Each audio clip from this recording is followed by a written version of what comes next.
The grand proving ground of the Oculus Academy glittered. It was a disk of immaculate white quartz, suspended within the orbital ring of Aurelia Spire, shielded from the vacuum by shimmering containment fields. Far below, the marbled blue and gold jewel of the planet Seraphalon provided a backdrop of impossible beauty. This was the heart of the Aureliad Dominion, an interstellar empire built on two pillars: hyper-advanced technology and a rigid, unbending code of martial honor. In the tiered seating, the elite of the Dominion watched. There were the highborn Aureliads themselves, tall and sculpted beings whose skin held a faint metallic luster. There were Xylo's ambassadors, insectoid figures clicking their mandibles in polite appreciation. There were myriad other vassal species. And then, clustered in a small, uncomfortable section, there were the humans. They were guests, second-class guests, invited by treaty. Humanity was a recent, noisy addition to the galactic stage. They were tolerated for their baffling creativity and a stubborn resilience that the Dominion elites found both useful and distasteful. They were considered crude.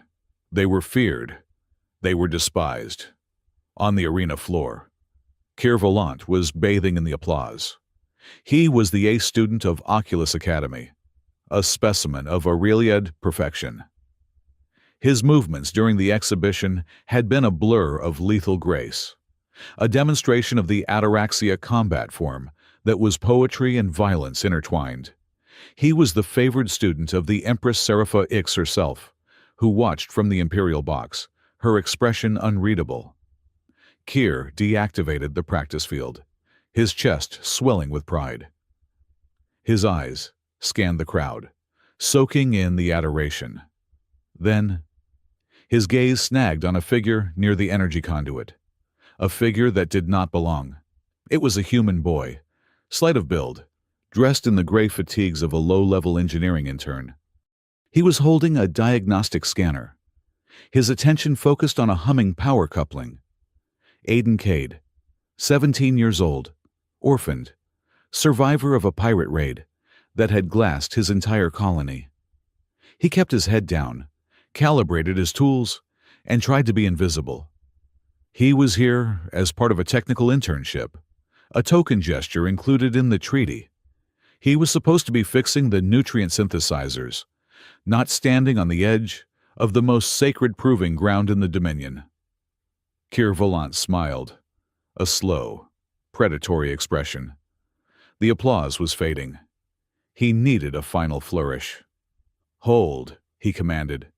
His voice, amplified by the arena's acoustics, silenced the remaining murmurs. He stalked toward the human. Aiden froze. He looked up, his gray eyes betraying no panic, only a weary resignation. He felt the weight of 10,000 pairs of eyes shift to him. This was bad. This was the exact kind of attention he had spent 2 years avoiding. "Ace Volant," Aiden said, his voice quiet. He gave a respectful, shallow bow.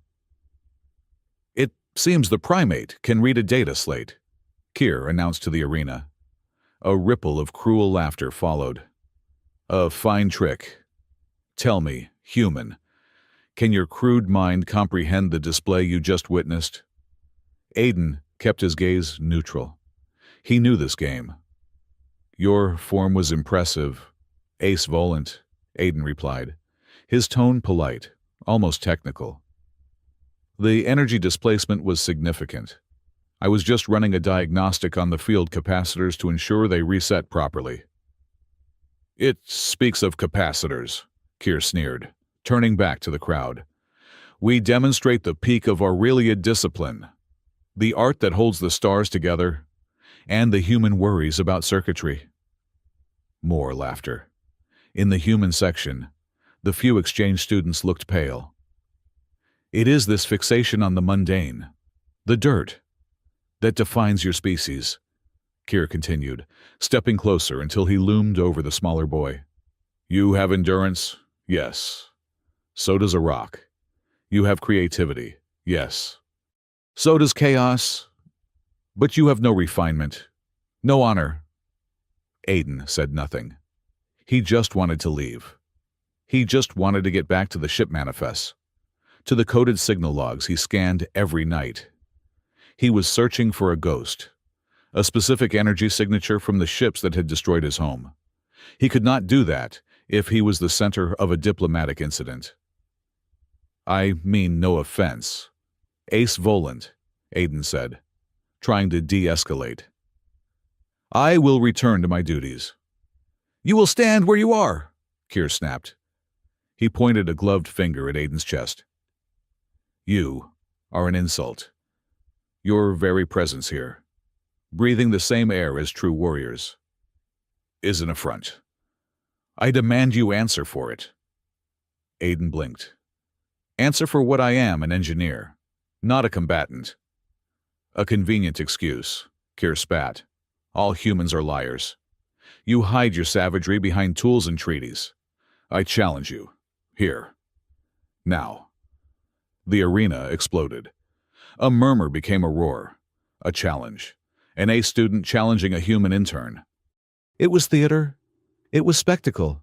It was, to the Aureliads, the highest form of entertainment. A duel, someone shouted. An honor duel, Aiden felt his stomach turn to ice. I cannot accept, he said, loud enough for the proctors on the sideline to hear. I am not registered in the combat curriculum. I am non-commissioned. I respectfully decline. Cowardice, Kier roared. He refuses.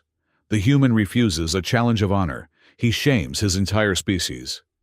The crowd turned ugly. The jeers were loud now. The proctors, two stern Aureliads in ceremonial armor, conferred. One looked to the imperial box. The Empress Serapha Ix made no sign. Her neutrality was in itself a command. Let it proceed. The head proctor stepped forward. Aiden Cade of Terra. By the articles of the Aureliad Compact, a challenge of honor issued on a sanctioned proving ground cannot be refused without consequence. Your refusal brings dishonor upon your delegation and implies systemic cowardice in your people. The treaty itself could be jeopardized. Aiden looked at the proctor. He looked at the snarling, triumphant Kier. He looked at the terrified faces of the other humans. He was trapped. They had cornered him with their arcane rules of honor, rules designed specifically to put his crude species at a disadvantage. His mind flashed back to the fire, to the scent of burning metal and cooked flesh, to the armored figures who had moved with impossible speed, not like pirates, but like disciplined soldiers. He thought of the person who had trained him in the years that followed, the old man whose face was a blur of shadows and regret. Your body is an anchor, Aiden. It holds reality. Do not let them see how fast you are. Do not let them see the truth. The world will break you for it. He had no choice. If he refused, he would be sent back to Terra in disgrace. His quiet search over. He would lose his access to the Aureliad data networks. Slowly, Aiden Cade placed his diagnostic scanner on the quartz floor. Very well, he said, his voice betraying nothing. I accept the honor duel.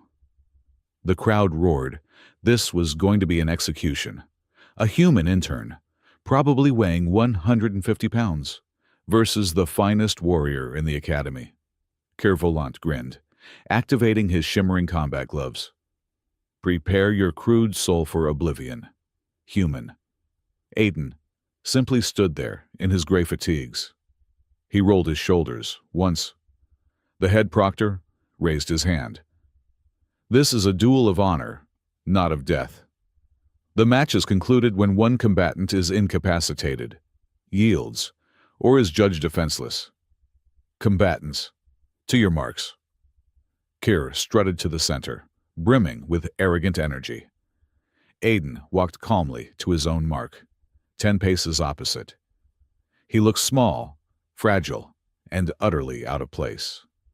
Aiden closed his eyes for a second. He did not hear the crowd. He heard the hum of the spire, the thrum of the great engines that kept it in orbit. He centered himself. He was a custodian anchor. His entire physiology was a secret. His bioneural latency was less than 40 milliseconds. He did not see the world as others did. He saw the currents of intention. He saw the ghost of the movement before the muscle ever twitched. His trainer had taught him one thing above all control. The purpose of his speed was not to strike, but to choose. He knew exactly what he was going to do. It had to be fast. It had to be definitive. And it could not, under any circumstances, permanently harm Kier. That would be a political disaster, far worse than refusing. He opened his eyes. He saw Kier, coiled like a panther, ready to unleash a devastating opening move. He saw the arrogance in Kier's eyes. That was the opening. "Let the duel commence," the proctor shouted. The arena bell chimed, a single, pure note. 1 second. Kier Volant did not hesitate. He lunged. It was a classic Aureliad strike, the Void Lance. He shot forward, his right arm rigid, his fingers extended like a spear, aimed directly at Aiden's sternum. It was a blow designed to shatter bone, rupture the heart, and end the fight instantly. It was impossibly fast. To the crowd, it was a blur. To Aiden, it was happening in slow motion. He saw the commitment in Kier's shoulder. He saw the slight, almost imperceptible shift of weight in Kier's left foot. He saw the kinetic chain assemble itself for the killing blow. Aiden did not retreat. He did not dodge. He shifted. He moved not backward, but forward and to the left, stepping inside the optimal range of the strike. His movement was so economical, it was almost invisible. He pivoted on the ball of his left foot. Kier's extended arm, aimed at where Aiden had been, now sliced through empty air. For a microsecond, Kier's eyes widened in confusion. His target had vanished. 2 seconds. Aiden's hands moved. They were not fists. They were open palms. His left hand, moving in a precise arc, did not block the strike. It found the inside of Kier's charging elbow, with a tap that looked almost gentle. Aiden struck the nerve cluster there. It was a perfect anchor strike. A pulse of energy just strong enough to scramble the bioneural signal from Kier's brain to his arm. Kier's entire right side went numb. The void, lance dissolved. Simultaneously, Aiden's right hand landed flat on Kier's oncoming shoulder pauldron. He did not push. He redirected. Physics did the rest. Kier Volant's entire forward momentum, a massive amount of force intended to kill the human, was now uncontrolled. With his arm dead and his balance point shifted by Aiden's hand, Kier's body followed the path of least resistance. He was spun. A violent, undignified rotation. He crashed, face first, into the hard quartz floor of the arena. The sound of his helmeted head hitting the deck echoed with a sickening crack. Kier Volant did not move. Silence. A profound, absolute, terrified silence fell over the grand proving ground. 10,000 beings stared, unable to process what they had just witnessed. Aiden Cade stood over his opponent's unconscious form. He was breathing calmly. He had not even broken a sweat. He looked down at Kier, then stepped back to his mark, his hands clasped respectfully behind his back. The head proctor stared, his mouth open. He seemed to have forgotten his duty. "Proctor," Aiden said, his voice calm. "I believe the count is required." The proctor flinched, then hurried forward. He knelt by Kier, ran a scanner over him, then began the count, his voice hollow. 1, 2, 3. Kier did not stir. 4, 5, 6. The silence in the arena was so deep, Aiden could hear the whine of the atmospheric ventilators. 7, 8, 9, 10. The proctor stood up. He looked at Aiden, his expression a mixture of terror and disbelief. The combatant is incapacitated. The duel is over. The winner is Aiden Cade. The silence did not break with applause. It shattered into chaos, shouts, screams, accusations. A trick, human sorcery. He killed him. In the human section, the students were white as ghosts. They were not cheering. They looked like they were about to be executed. Aiden sighed. He looked at his hands. He hated this. He had done it. He had exposed himself. He had just painted a target, not just on his own back, but on that of every human on the spire. A team of medics rushed onto the floor, their diagnostic tools whirring. They carefully rolled Kier over. "He is alive," the lead doctor shouted, his voice tight with panic. "Vitals are stable, but his entire right side is afflicted with severe neural shock. No broken bones. No internal bleeding." "What was that? Get him to the medbay. Immediately." They loaded Kier onto a hovering stretcher and rocketed out of the arena. Aiden stood alone in the center of the court circle, the focus of 10,000 angry, confused, and frightened stares. He looked up at the imperial box. Empress Serapha X was leaning forward, her chin resting on her steepled fingers. She was not angry. She was not shocked. She was smiling. It was a small, enigmatic smile, cold and sharp as a diamond. She watched him, not as a ruler watching a subject, but as a biologist watching a fascinating new specimen finally reveal its true nature. The rumor spread across the Aurelia Spire, faster than a priority light signal. The human intern, the human boy. He had taken down Kier Volant. He had done it in 2 seconds. He had done it with one touch. The human boy one shot became the only topic of conversation from the high spires of the nobility to the grease pits of the engineering decks. Aiden was escorted from the arena by 2 heavily armed proctors. They did not speak to him. They did not look at him. They put him in a sterile, windowless waiting room, deep in the academy's administrative sector. He sat on a hard metal bench for an hour, or maybe it was 2 hours. Time blurred. He ran the fight over and over in his head. He had been too clean, too perfect. He should have tumbled. He should have made it look sloppy, like a lucky shot. But his training had taken over. The muscle memory, drilled into him by his mysterious trainer, was one of precision. He did not know how to fight sloppy. His quiet life, his hidden hunt. It was all over. The door to the waiting room did not whisper open. It slammed, the sound echoing like a gunshot in the small space.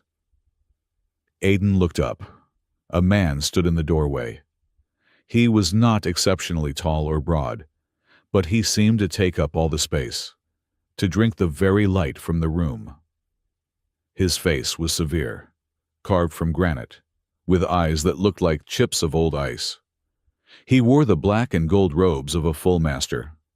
This was Severin Thorn, the living legend, the foremost strategist in the Dominion, the man who had written the definitive texts on modern combat doctrine, the man who had personally trained Kier Volant. Severin Thorn stepped into the room. The door hissed shut behind him, sealing Aiden in with the most dangerous man on the spire. "Aiden Cade," Severin said. His voice was not loud, but it resonated in Aiden's bones. It was the sound of gravel shifting over tectonic plates. It was not a question. Aiden stood slowly. He inclined his head. "Master Thorn." Severin Thorn advanced, stopping just outside of Aiden's personal space. He studied the boy, his icy gaze tracking from Aiden's worn boots to his calm, gray eyes. There was no anger in that gaze. There was something far more terrifying. Recognition. "I have reviewed the high frame rate recordings of your duel exactly 12 times, Severin said, his voice a low rumble. "The proctors believe it was a human trick. The medical staff believes you used some hidden bioweapon. The nobility believes it was base sorcery. He paused, leaning in just slightly. I, however, know exactly what I saw. Aiden's blood ran cold. You will come with me, in turn, Master Thorn commanded. We have a great many things to discuss, and you will begin by explaining precisely where a technical intern from a forgotten, pirate-ravaged colony learned to use a custodian anchor strike. The name hit Aiden like a physical blow. Anchor. It was the secret word, the name of the form. The one name his trainer had sworn him to never, ever repeat. The political storm had not just arrived. It had made landfall, and Aiden Cade was standing at its absolute center. Severin Thorn did not walk. He glided, a monolith of black and gold robes cutting through the sterile corridors of the Oculus Academy. Aiden Cade walked beside him, his shorter, slighter frame a stark contrast. Two armed proctors trailed them at a respectful distance. No one spoke. The silence was a weapon, and Aiden knew Severin was wielding it with practiced expertise. The master of combat doctrine did not take him to an interrogation cell. He took him to his personal office. It was less an office and more a command center, vast and cold. One entire wall was a sheet of intelligent crystal, looking out onto the breathtaking curve of Seraphalin below. The other walls were lined with data ports and, bizarrely, shelves of actual, physical books bound in leather. In the center of the room, a holographic display projector stood like a skeletal altar. Severin gestured dismissively to the proctors. "Leave us." The door chimed and sealed. Aiden was alone with the legend. "Sit," Severin commanded, pointing to a single, unadorned metal chair. Aiden did not sit. "I prefer to stand, Master Thorn," Aiden said. His voice was even. Severin's lip twitched, a micro-expression of something. It was not annoyance, it might have been respect. "As you wish." He moved to the projector. "As I said, I have reviewed the recordings. The standard visual feed is amusing. It shows my prized pupil, the ace of this academy, collapsing as if struck by a ghost." Severin's hands moved over the controls. A three-dimensional, life-sized image of the duel sprang to life between them. It was frozen at the exact moment the bell chimed.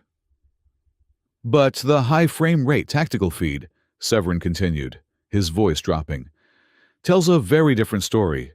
Let us watch, at 1/1000th speed." He activated the playback. The holographic figures of Kier and Aiden moved with agonizing slowness. Kier's lunge was a tectonic crawl. "Here," Severin said, his voice sharp. He froze the image. Kier was halfway through his lunge. Aiden had not yet appeared to move. Severin zoomed in, enhancing the image until Aiden's boot filled the display. "The human eye cannot see this. Even most Aureliad sensors miss it. But at this resolution, look," he pointed. Aiden's left heel was lifting, but not backward. It was shifting, rotating inward by perhaps 2 degrees. His entire body weight was preemptively transferring to the ball of his foot. Before Kier's brain had even finished sending the lunge command. "That," Severin whispered, "is the preamble, the shift of intent. He did not react to your lunge, boy. He reacted to your decision to lunge." Aiden said nothing. His heart was a cold stone in his chest. Severin advanced the recording. The figures slid past each other. He froze it again. Aiden's hand was at Kier's elbow. "And here, the strike." He enhanced the image of Aiden's hand. It was not a chop. It was not a punch. His fingers were perfectly aligned, the palm flat, striking the ataxian nerve bundle with a precision that a neurosurgeon would envy. "A full system interrupt," Severin said, turning to face Aiden. The hologram of the fight remained frozen between them. Not a killing blow. Not a crippling blow. A pause button. You did not break his arm. You unplugged it. You did not break his skull. You scrambled his equilibrium and let gravity do the work. A custodian anchor strike.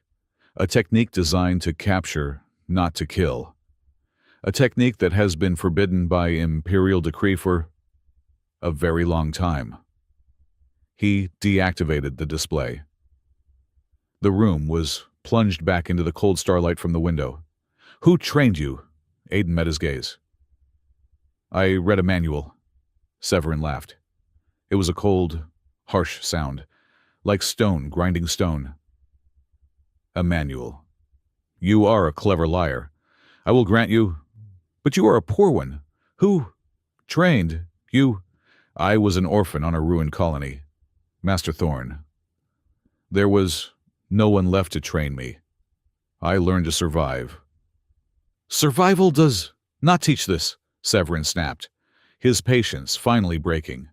He stabbed a finger toward where the hologram had been. That is not survival. That is doctrine. That is the pinnacle of kinetic redirection. It is a form I have seen only one other time in my life. He stalked closer, his icy eyes boring into Aiden's. The man who taught you this, he was an old friend and an old enemy. His name was... Aiden held his breath. Severin stopped. He studied Aiden's face, searching for a flicker, a sign. Aiden gave him nothing. No, Severin said, pulling back. You will not give him up that easily. It does not matter. Your presence here, with that knowledge inside you, changes everything. I meant no disrespect to Ace Volant, Aiden said quietly. He forced the duel. I defended myself. That is all. You did more than defend yourself, Severin countered. You exposed a flaw, not just in Kier, but in our entire system. You, a single human boy, have proven that our entire martial doctrine, the very code of honor the Dominion is built on, can be dismantled in 2 seconds by a technique we thought was extinct. He circled Aiden like a predator. You are now the most dangerous object on this spire, boy, not because of what you did, but because of what you know. They will not let this rest. The Proctors, the Council, the Highborn families, they are terrified. And a terrified Aureliad is a very dangerous thing. What happens now? Aiden asked. Now, you are a political crisis. You are a curiosity to the Empress. You are a disgrace to my student. And you are a threat to others. Severin's gaze became distant. You are confined to the intern decks until the Academy Council convenes. They will summon you. They will test you. They will try to pry open your skull and see what secrets you hold. He stopped at the door, his hand on the panel. Tread lightly. Aiden Cade. The man who taught you was a ghost. Try very hard to remain one. The door opened. The 2 proctors were waiting outside. They flinched at the sight of Severin. Escort intern Cade to his quarters. He is to study. Until he is summoned, Severin ordered. Aiden walked out, his back straight, his mind racing. Severin Thorn knew. He did not know everything, but he knew the name. He knew the form, and he knew the trainer. The hunt had just become infinitely more complicated. Aiden's quarters were a box, a small, sterile, gray box in the lowest engineering decks of the spire. It was barely large enough for a cot, a small sanitation unit, and a workbench. This was where he had spent 2 years in blessed anonymity. That anonymity was now shattered. The proctors had posted a guard outside his door. He was a prisoner, albeit a politely treated one. He sat on his cot for a long time, letting the adrenaline finally drain from his system, leaving behind the cold, familiar ache of his past. He thought of the fire, The screams, the unnatural silence that followed.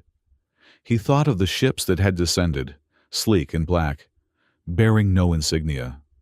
Pirates. The official Dominion report had called them. Aiden had always known that was a lie. Pirates were scavengers. They were chaotic.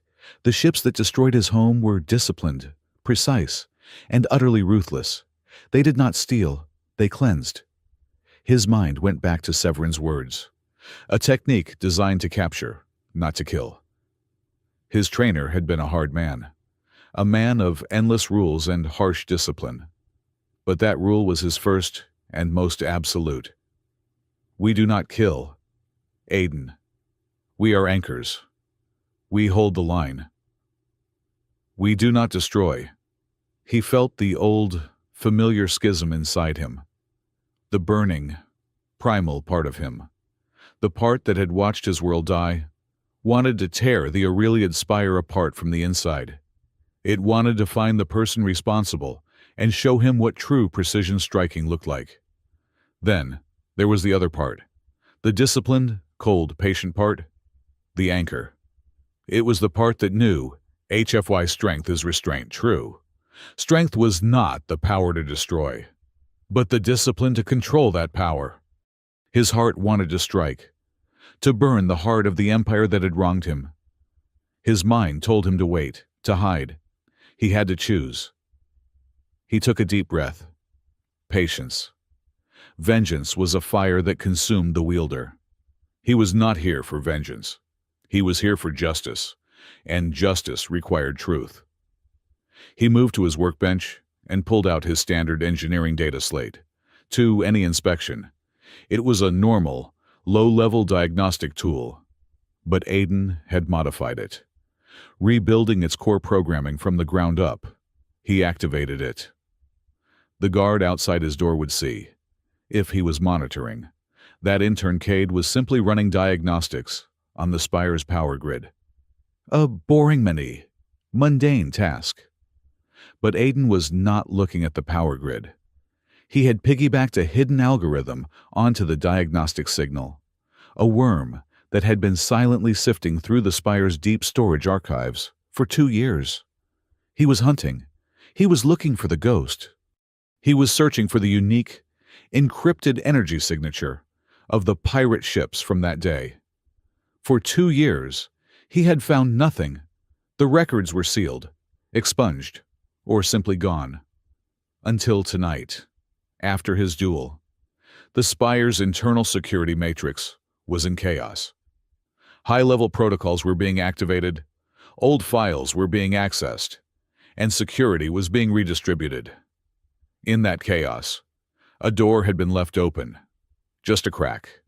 His algorithm, which had been patiently knocking for 24 months, found an unsealed connection.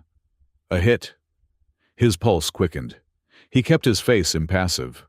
It was not the energy signature itself. That was still buried. It was something better. It was an old transmission code, an authorization packet, logged just hours before the attack on his colony. The code used an archaic, pre-treaty encryption key, one that had been decommissioned for decades. But the content was clear. It authorized a fleet of unmarked vessels for a sanitization protocol in his home sector. And the origin point of that transmission, it was not some distant outpost. It was not a pirate base. It was Aurelia Spire. He traced it. The signal had originated from Sublevel Omega, the Office of Imperial Adjudication. A cold, pure rage settled over him. It was not pirates. It was the Dominion. It was the government. The very empire that had taken him in as a guest had murdered his family, his friends, his entire world. His first instinct was to smash the data slate. His second was to march to the proctor outside his door, take his weapon, and fight his way to Sublevel Omega. He closed his eyes. He breathed. Patience, control. He was one boy against an interstellar empire. A spectacular suicide would not bring justice. It would just be a footnote. He needed more. He needed to know why. He needed to know who. He carefully saved the encrypted file, burying it in a partition of the data slate that looked like a corrupted driver. He then wiped the search logs, closed the connection, and went back to running actual power grid diagnostics. He would bide his time. He would be the quiet, crude, human intern. He would wait, and he would learn. His confinement lasted 3 days. He was brought nutrient paste by silent proctors. He worked, he studied, and he slept. And in the quiet hours, he worked on decrypting the transmission code. It was old, but it was sophisticated. He needed a key. He suspected the key might be found in the Academy's Grand Archive. On the 4th day, the summons came. But it was not the summons he expected. It was not the council. It was a simple, polite message on his data slate. Intern Cade, your presence is required in the Grand Archive for historical review. Section Pre-Treaty Military Doctrine. It was not a request. It was signed by the Academy's chief archivist. This was it. The trap. They were bringing him to a new location. He stood, composed himself, and walked to his door. The guard silently escorted him. The Grand Archive of the Oculus Academy was one of the wonders of the spire. It was a vast, circular chamber, miles high, where the air smelled of old parchment, ozone, and containment fields. Data streams of pure light shot from floor to ceiling, containing the whole of recorded Dominion history.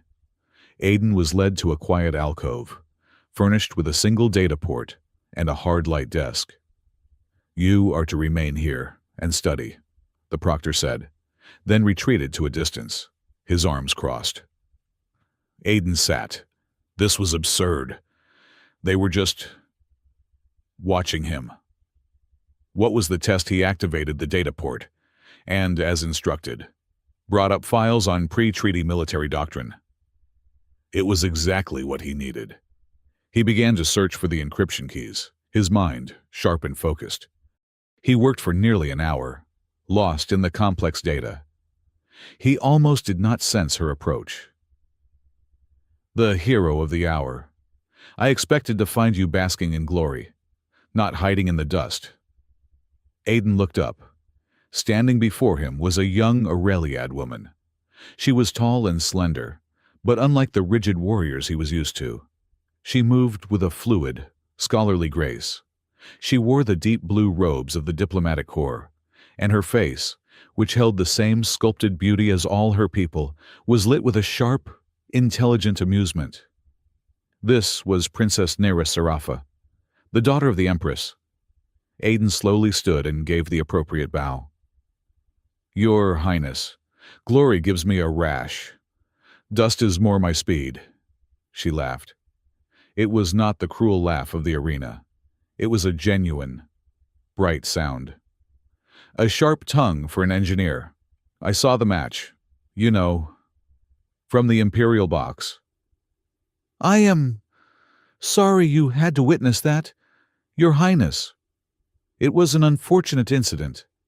So fortunate. She tilted her head, studying him. I found it fascinating. You embarrassed Kir Volant. That is a very dangerous hobby. I find embarrassment preferable to vaporization, Aiden replied dryly. He offered the duel. I merely accepted.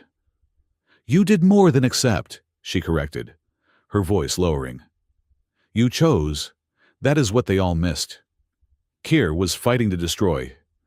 You were fighting to... Stop. I have never seen that before. Not from an Aureliad. Certainly not from a human. Aiden watched her. This was a different kind of test. We are a crude people, Your Highness. We do what we must. Do not play their games with me, Aiden Cade, she said, her tone suddenly sharp. My father was the chief diplomat to your solar system. He used to say, never trust a quiet human. They are either thinking of a new way to build a starship, or a new way to break one? You. You look like you are thinking of both. I'm just trying to figure out how to pass a history exam, Your Highness. Aiden deflected. Naira smiled. A slow, knowing smile that was unsettlingly like her mother's. Are you looking for archaic military encryption keys? Aiden's blood went cold. She had been watching him. She had seen what he was searching for. It is part of the assigned study, he stammered. Is it? She mused. She tapped a command into the air. A different file appeared on his screen. This is the General Archive? But the real files, the ones you are actually looking for, are in the Imperial Vault. And only my mother, or I, can grant access. She was dangling the hook. She knew what he was. She knew what he was looking for. Why tell me this? Aiden asked, his voice low. Because, Nira said, leaning closer. This empire is built on honor, but it runs on secrets. I, like you, am a student of history, and I, unlike my mother, believe that some secrets are more dangerous when kept. She straightened up. You are a fascinating variable. Intern Cade. You are the first human I have ever met who does not reek of fear or ambition. Be careful. The archives are neutral, but the librarians are not. And neither am I. She turned and walked away, her blue robes whispering over the ancient floor. Aiden watched her go, his mind reeling. The Empress's daughter had just offered him a potential alliance. Or she had laid the most sophisticated trap of all. Meanwhile, in the pristine white confines of the high-level medbay, Keir Volant awoke. He awoke to a world of pain. Not physical pain. The doctors had handled that, but the agonizing, burning pain of profound humiliation. He, the A student, the pride of the Empress, had been felled by a human mechanic. In 2 seconds. In front of everyone. His right arm tingled. The doctors had explained it. A complete bioneural interrupt. It was perfect. We had to reboot your entire peripheral nervous system. Ace Volant. It is. Astonishingly sophisticated work. We do not understand how he did it. Keir understood. He had been beaten. Not by brute force, which he could have respected. He had been beaten by a trick. A dishonorable, crude, human trick. I will have his head, he snarled, sitting up. Patience. Ace Volant. 2 figures emerged from the shadows of his recovery room. They were not doctors. They were senators, high-born Aureliads dressed in robes of deep purple, their faces masks of serene concern. They wore the emblem of a rising sun over a coiled serpent. Senator, Keir said, surprised. What are you doing here? We came to express our concern, for you, and for the state of the Academy, the first senator said, his voice a smooth, sympathetic balm. A tragedy to be struck down by such cheating. He was too fast, Keir admitted, the memory making his stomach clench. It was not natural. Exactly, the second senator said, gliding to his bedside. The human element is a pollutant. Ace Volant. It introduces chaos. It weakens the fabric of our society. You know this. Your ideals are pure. The human must be punished, Keir insisted. He will be. The first senator assured him. The Academy Council is being convened. They will hold a competency evaluation. It is a trap, of course. They will force him to reveal his tricks, and then they will have him dissected for his threats to imperial security. Good, Keir spat. But that is a small solution to a large problem, the second senator said.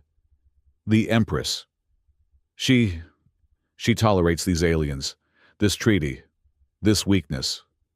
She sees you as a fine tool. Kir, a symbol. But we see your true potential. Kir looked at them, intrigued. My potential. You feel the chaos in the Empire, do you not, the weakness, brought by these alien treaties, the uncertainty?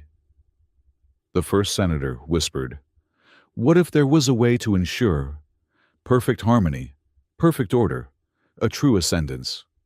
What are you talking about? We are the Ascendant Circle, the senator said. We believe that the will of the many is chaotic and weak. The will of the one, that is strong, but it must be perfected. The sovereign engine was a tool for that perfection. Kir had heard rumors, whispers of a forbidden technology, a device that could harmonize thought, write the will of the many into a single, perfect chorus. Soon, Ace Volant, the second senator said, that harmony will be restored. The will of the strong and pure will guide the weak. The human pollutant will be purged. The sovereign engine will sing again. And you will be its blade. You will be the one to restore true honor to this empire. They were feeding his rage, his ambition, his shattered pride. They were offering him not just revenge, but a purpose. The human, Cade, Kir said. He is a problem. The first senator agreed. But he is also an opportunity. The council will test him. But you will challenge him again. A true duel of honor. And this time, the circle will ensure you have the tools to cleanse your honor properly. Kir Volant's humiliation cooled. It hardened into something else, a cold, burning resolve. He would not just defeat the human. He would erase him, and he would take his place as a herald of this new, perfect order. The summons finally came. A proctor, his face an impassive mask, delivered a cold data slate to Aiden's quarters. Intern Aiden Cade, you are hereby summoned by the Academy Council. A formal competency evaluation will be conducted.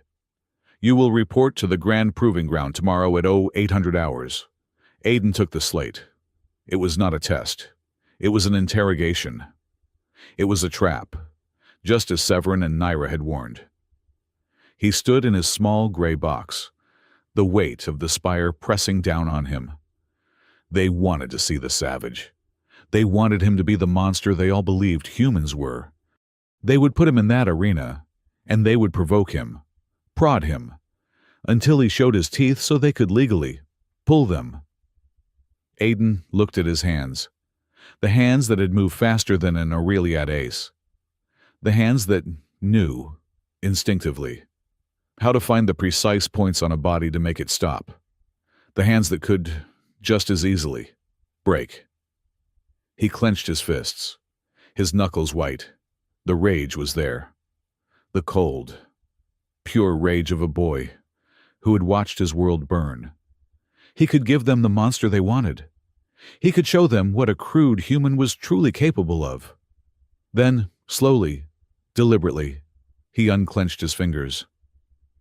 I will not kill. He made the vow again, not to a god, not to a flag, but to the memory of the man who had trained him, to the ashes of his home. I will not become them. I will not be what they want. He would go to their test. He would face their trap. But he would do it his way. He closed his eyes. The true strength is the choice not to destroy. The next morning, Aiden Cade was marched to a different kind of arena. The Grand Proving Ground was for spectacle. The Void Drum was for dissection. It was a large, cylindrical chamber, deep in the Academy's tactical wing. There were no seats, no crowd, just observation ports high above, where the stern-faced members of the Academy Council looked down like pathologists. Intern Cade, a disembodied voice announced. The voice was cold, academic. You have demonstrated an unconventional combat proficiency. This evaluation is to ascertain the limits of that proficiency. and its threat profile. You will engage the simulation. Survive. That is all. The heavy bulkhead sealed behind him. The lights dimmed, replaced by a harsh, sterile white. Simulation activated, the voice entered. Environment 0 gravity, hostiles 3, mixed species. A sharp hiss. And the artificial gravity plating disengaged. Aiden felt the familiar, unpleasant lurch of weightlessness. He pushed off the floor, anchoring himself in the center of the chamber with a light touch on a maintenance rail. 3 panels opened on the far wall. The first 2 hostiles were Xylos, tall, insectoid warriors with 4 arms and carapaces that deflected light. They were fast, agile, and thought in ways that were notoriously difficult for humans to predict. The third was a Xy brute, a hulking, 8-foot-tall mountain of muscle and cybernetics, its fists encased in heavy, piston-driven gauntlets. A classic tactical problem, 2 swarmers and a tank. In 0 gravity. It was a nightmare. The brute launched itself from the far wall, a bellow of rage echoing in the chamber.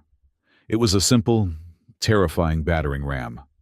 The 2 Xylos shot out in erratic, corkscrewing paths, their 4 limbs skittering along the walls, trying to flank him. Aiden did not try to fight. He observed. He saw the brute. All power. No finesse. He saw the Xylos. All speed. But their joints, he recalled from his academic files, were hyper-specialized. They were strong in one direction, but brittle against lateral torsion. He waited until the last possible microsecond. The brute was almost upon him. Aiden kicked off the rail, not away, but toward the first Xylos.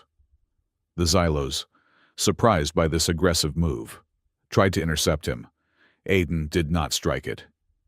He grabbed its outstretched upper limb, used his own momentum and the Xylos' own speed, and spun.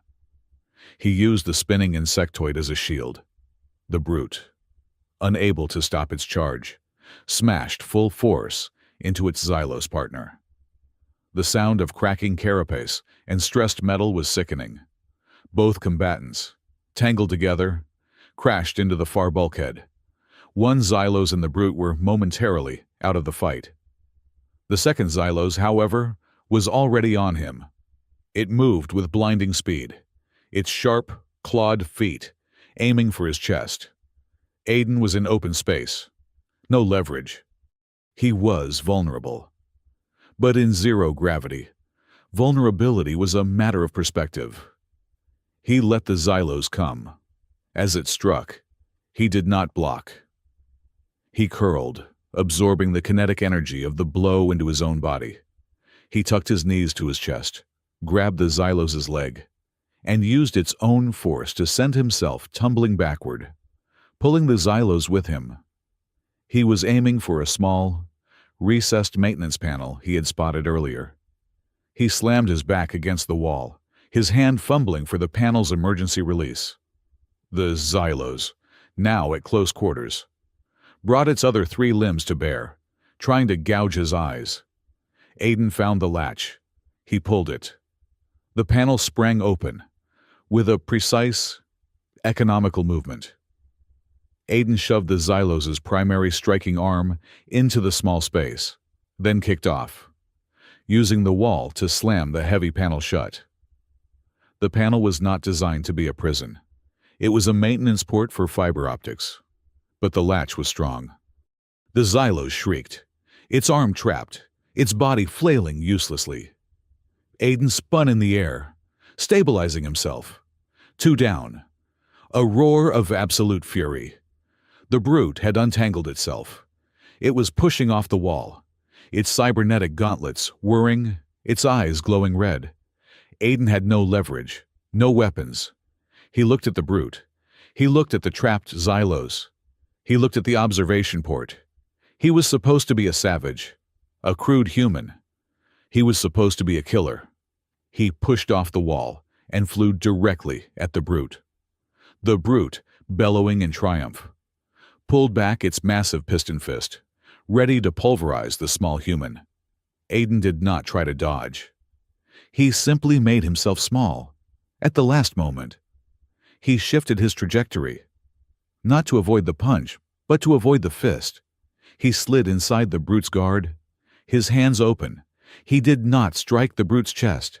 He slapped the side of its piston gauntlet. It was a light tap, but it was angled perfectly, just as the brute committed to the punch. The tap, combined with the brute's own forward momentum, was just enough to alter the trajectory of the blow by 2 critical degrees. The brute's gauntlet missed Aiden completely. It struck the solid durasteel wall of the void drum. The resulting explosion of sound was deafening. The piston, designed to smash battle armor, discharged its full kinetic energy into an immovable object. The gauntlet accordioned. Sparks flew. The brute roared, this time in agony. Its arm completely shattered inside the ruined weapon. Aiden pushed off the brute's massive shoulder and floated to the center of the room, breathing calmly. Silence. The trapped Xylos was shrieking. The one tangled with its unconscious partner was groaning. The brute was clutching its ruined arm, its fight over. Aiden had not thrown a single punch. He had not broken a single rule of engagement. He had simply redirected. He had used their own strengths, their own biology, their own physics against them, high above, in the observation port.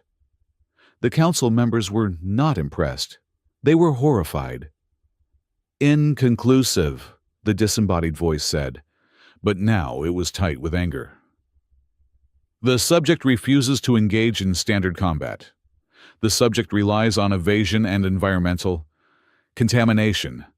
The test is a failure." A failure, Aiden said to himself. He had neutralized 3 hostiles without taking a scratch. "Subject is unclassifiable," the voice continued. "Proctor team, enter and subdue. We require a full medical and neurological scan. Now." Aiden's blood went cold. This was the trap. The test was just the preamble. The real goal was the dissection table. A bulkhead hissed open. 2 heavy-set proctors in full riot gear entered, their energy rifles raised. These were not stun batons. They were military-grade neutralizers. "Intern Cade," the lead proctor commanded. "Place your hands behind your head. Assume the compliance position. Now." Aiden raised his hands slowly. He did not comply. He let his modified engineering data slate, which he had been forced to carry in a pouch on his belt, slip into his palm. He activated its primary sensor. He was not looking for weapons. He was looking for power signatures. The proctors advanced, their rifles humming. And Aiden saw it, on his slate's display. The energy signature of the proctor's rifles flared to life. It was a complex, multi-layered frequency, and it was familiar. His mind raced, pulling the file from his deep storage, the authorization packet, the one that had originated from Aurelia Spire, the one that had sanctioned the sanitization of his colony. The energy signatures matched. It was not just a rogue authorization. The weapons themselves, the weapons that had burned his home. They were standard issue for the Academy's high-level proctors. The full, sickening weight of the truth hit him. This was not a cover-up. This was policy. The Dominion had not just allowed his colony to be destroyed. It had done it, with its own, sanctioned, registered hardware. "I said, now," the proctor shouted, aiming the rifle at Aiden's head. Aiden looked at the rifle. He looked at the man holding it. He saw the face of the stormtrooper who had stepped over his mother's body, his hand clenched into a fist. The cold, disciplined anchor inside him was suddenly fighting against a white-hot, burning rage. "Do not!" A new voice cut through the chamber, a voice like gravel and ice. Master Severin Thorne stepped through the open bulkhead. He was not in his teaching robes. He was in a simple, black duty uniform. He looked at the two proctors, and they flinched, lowering their rifles instantly. "Master Thorne," the lead proctor stammered. "The council ordered—" "The council is observing. I am intervening," Severin said. He did not look at Aiden. He kept his gaze fixed on the proctors. "The intern has successfully completed the evaluation. He neutralized 3 hostiles, a tactical feat you two would be incapable of replicating. He is uninjured. The test is over. Escort him to his quarters." The proctors looked at each other, confused and angry, but they did not dare disobey Severin. "Yes, Master!" They motioned for Aiden to exit. Aiden, his mind still reeling from his discovery, his hands still trembling with suppressed fury, walked past Severin. Severin did not move until Aiden was almost out the door. "Intern!" Severin said, his voice a low whisper, meant only for Aiden. Aiden stopped. "Stop digging," Severin said, his back still to the boy. Aiden turned. "I do not know what you mean." "Yes, you do," Severin said, finally turning. His face was a mask of cold authority, but his eyes looked impossibly tired. "You are a small fish in a very deep, very dark ocean. You are looking for things that do not want to be found, and you are drawing the attention of predators you cannot comprehend." "They killed them," Aiden whispered, his voice shaking. "It was them. All of them. It was the Dominion." "Stop," Severin commanded, his voice sharp. "The man who trained you. He was a fool. He was a brilliant fool. But he believed he could fix a broken galaxy with his bare hands. He believed he could find a truth that was more powerful than the lies. And for his trouble, he died alone in the dark." He stepped closer, his voice dropping so low the proctors could not hear. "He died because he would not stop digging. You have a chance. You are alive. Disappear. Be the simple, crude engineer. Let this go. That is the only warning I will give you, because the next time I am called to intervene, it will be to put you in the ground myself." Aiden stared at him. It was not just a threat, it was a warning. And beneath the warning, hidden deep, was something else. Sympathy. Severin knew. He knew everything. And he was, in his own brutal way, trying to save him. "Thank you for the advice, Master," Aiden said, his voice flat. He turned and walked out, the proctors flanking him. He was a prisoner again, but his world had narrowed to a single, burning point. Severin knew the Dominion did it, and the Ascendant Circle, the Sovereign Engine. It was all connected. He was no longer hunting for a ghost. He was standing in the monster's mouth. He was confined to his quarters for 2 days. The guard was doubled. He was, effectively, under house arrest. He had the truth, or at least the beginning of it. But he was powerless. He was trapped. On the 3rd night, his data slate chimed. It was not an official summons. It was an encrypted, anonymous message, routed through 6 different backchannels, appearing on his screen for exactly 5 seconds before it self-deleted. Grand Archive. Midnight. Sublevel 4. Use authorization code NERA 701. It will mask your signature for 10 minutes. Come alone, or do not. Your choice. It was a trap. It had to be. Walking into the Grand Archive at midnight was a violation punishable by expulsion or worse. But it was also an opportunity. It was her, Princess Naira Sarafa. He had no choice. At 11:55, he activated his terminal. He pulled up the maintenance schematics for his quarters, found the internal visual sensor feed, and looped the last 10 minutes of him sitting on his cot, studying.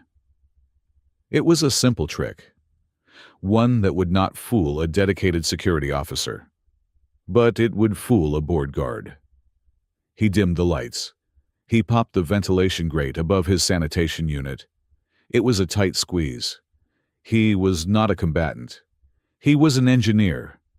He knew the guts of this place. He moved through the dark, cramped ventilation shafts for 10 minutes, his movements silent, his modified data slate lighting the way. He emerged in a dark utility corridor, just behind the Grand Archive. He entered the code, Naira 701. A heavy door hissed open. The archive was dark.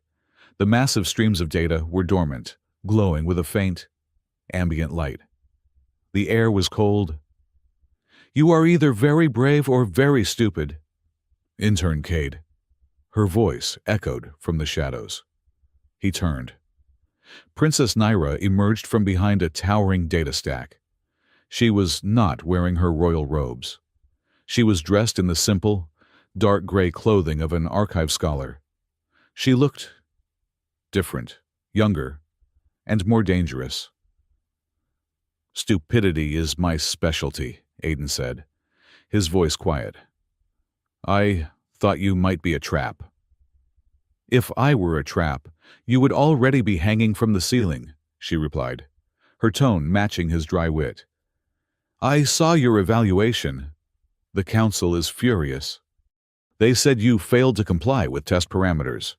You made them look like fools." "That seems to be a hobby of mine," Aiden said. "Why am I here, Your Highness?" "You are taking an incredible risk." "I am a scholar," she said, walking toward a private data console. "I despise unsolved equations. And you are the most interesting equation to appear on this spire in my lifetime. You are looking for the sovereign engine." "Are you not?" Aiden stiffened. "I am looking for history. Stop lying." "Aiden," she said, her voice sharp. "It is insulting. I know what you are looking for. I know you are looking for the truth about your colony. I know you suspect the Ascendant Circle, and I know you are about to get yourself killed." She activated the console. "You wanted access to the Imperial Vault. Here it is." Aiden looked at the screen. She had opened a portal to the most secure data hub in the Dominion. "Why? What is the price?" "The price," she said, turning to face him, "is a lesson. A lesson. Teach me," she said. She stood straight, her hands clasped. "Teach me what you did to Keir Volant." Aiden blinked. I do not understand." "It is simple. My entire life, I have been taught the Aureliad way. Force, dominance, honor through victory. It is strong, it is rigid, and you proved it is brittle. You defeated him without hate. You defeated him without causing humiliation. Not really, if you just turned him off. I want to know how. Teach me how a human fights without becoming a monster." Aiden looked at her, truly seeing her for the first time. She was not her mother. She was not the Cold Empress. She was a scholar. She was curious. And she was, perhaps, the only person on the spire who saw him as something other than a weapon or a victim. "All right," and he said, "it is not about fighting. It is about listening. Stand here."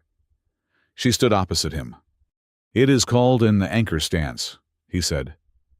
"It is about balance. Feel the ground. Feel the air. Now try to push me." She gave him a light, hesitant push. Aiden did not resist. He simply shifted his weight, absorbed her force, and let it flow around him. She stumbled forward, off balance. "You are thinking," he said. "Stop thinking. Listen to my intent." "How can I listen to intent?" she asked, her brow furrowed. "You just, do. Humans are very good at it. We call it empathy, or paranoia. It is mostly the same thing. She tried again. This time, he caught her wrist. Not in a grip, but with a light touch. He guided her past him. Redirect. Do not block. Never block. Blocking creates conflict. Redirecting creates solutions. They stood close in the dim light of the archive, surrounded by the ghosts of history. "You are very strange," she said, her voice softer. "You are not so normal yourself, princess," he replied. A smile touched her lips. "We are a terrible pair. Now, find what you are looking for. You have 1 hour. I will stand watch." Aiden turned to the console. 1 hour. He dove into the vault. He searched for Sovereign Engine. He found it. A deeply buried file, flagged with the highest security protocols.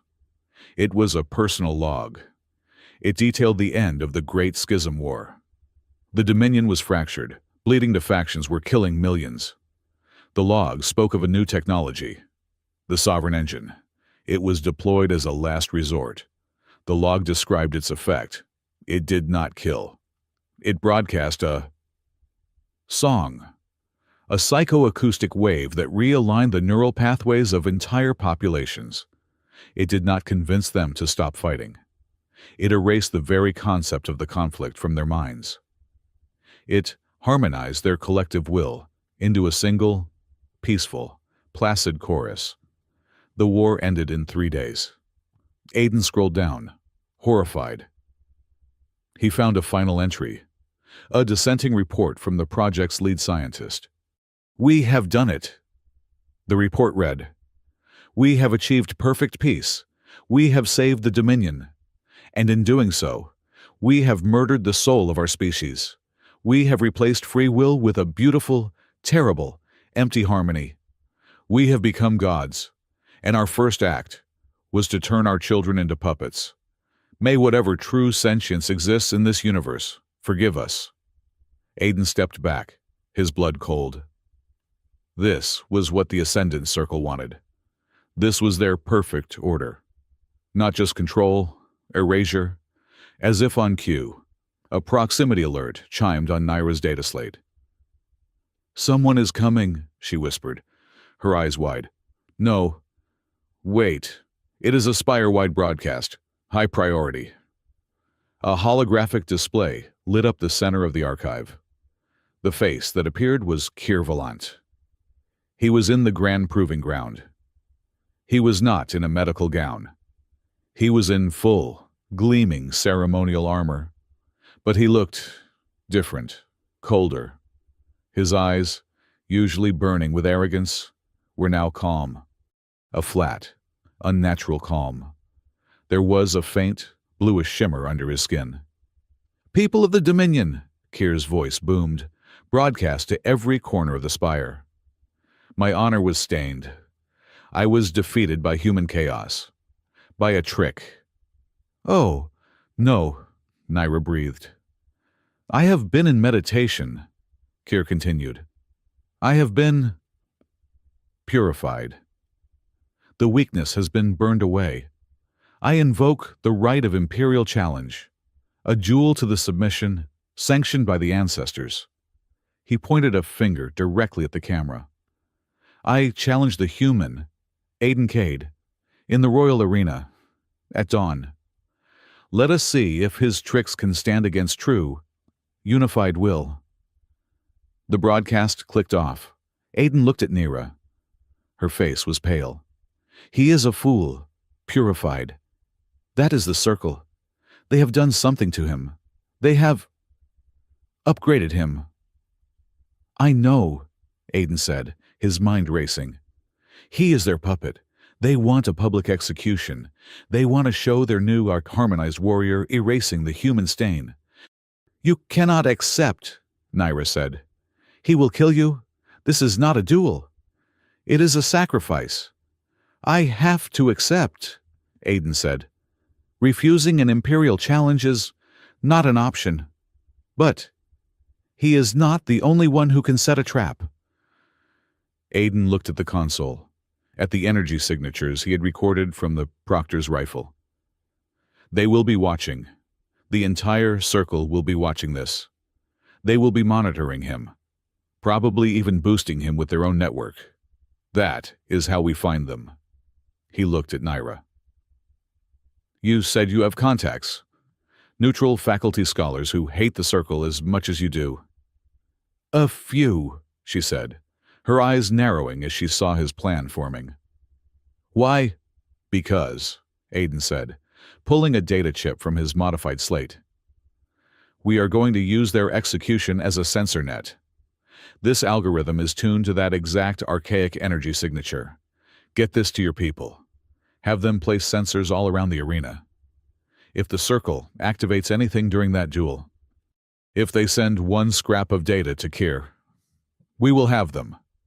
We will have their location, their signal, and the proof we need to burn them to the ground.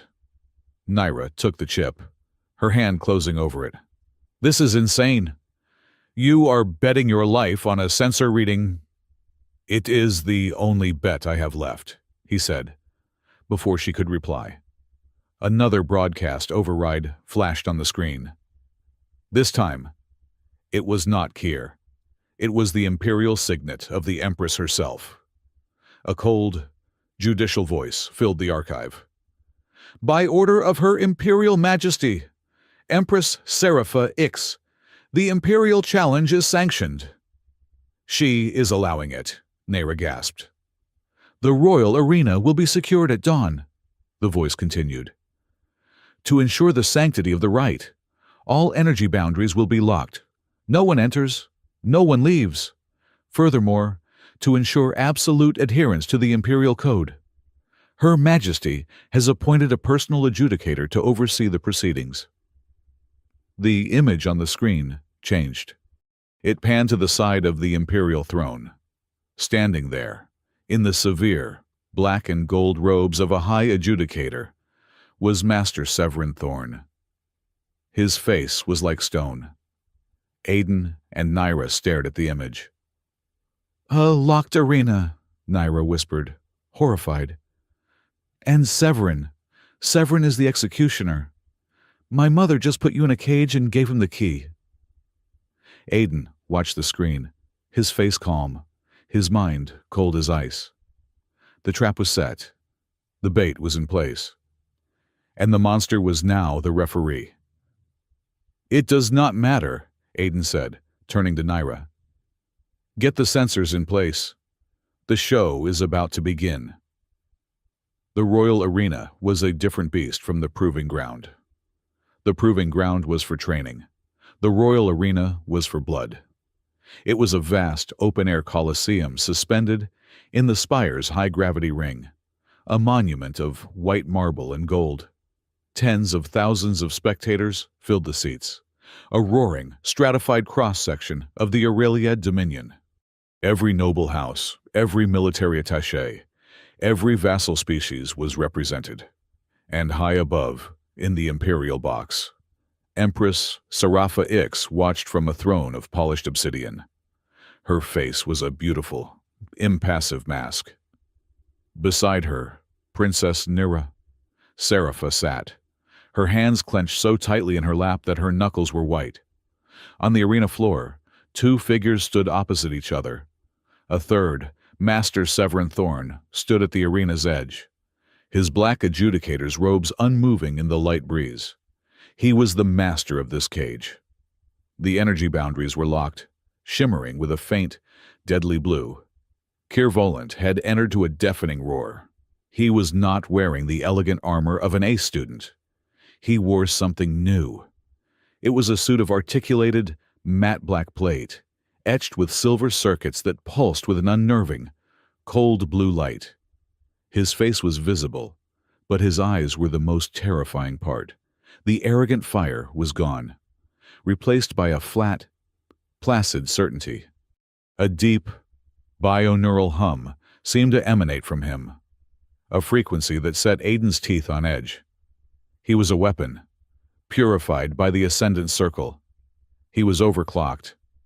Aiden Cade entered to a confused murmur. He wore his simple, gray engineering fatigues.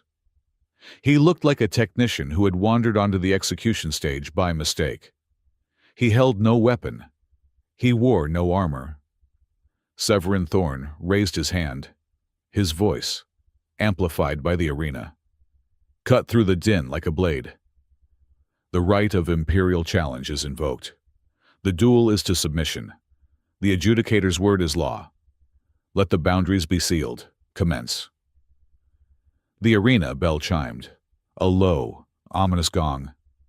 Keir Volant did not wait. He did not bow. He did not assume a stance. He attacked. He moved with a speed that was not human, not even Aureliad. It was the speed of a machine. He crossed the 50 paces between them in a blur, his black armor trailing blue light. His fist, encased in the charged gauntlet, was a meteor aimed at Aiden's head. It was a simple, brutal, destructive strike. To the crowd, it was an execution. To Aiden, it was a simple equation. Aiden did not retreat. He did not flinch.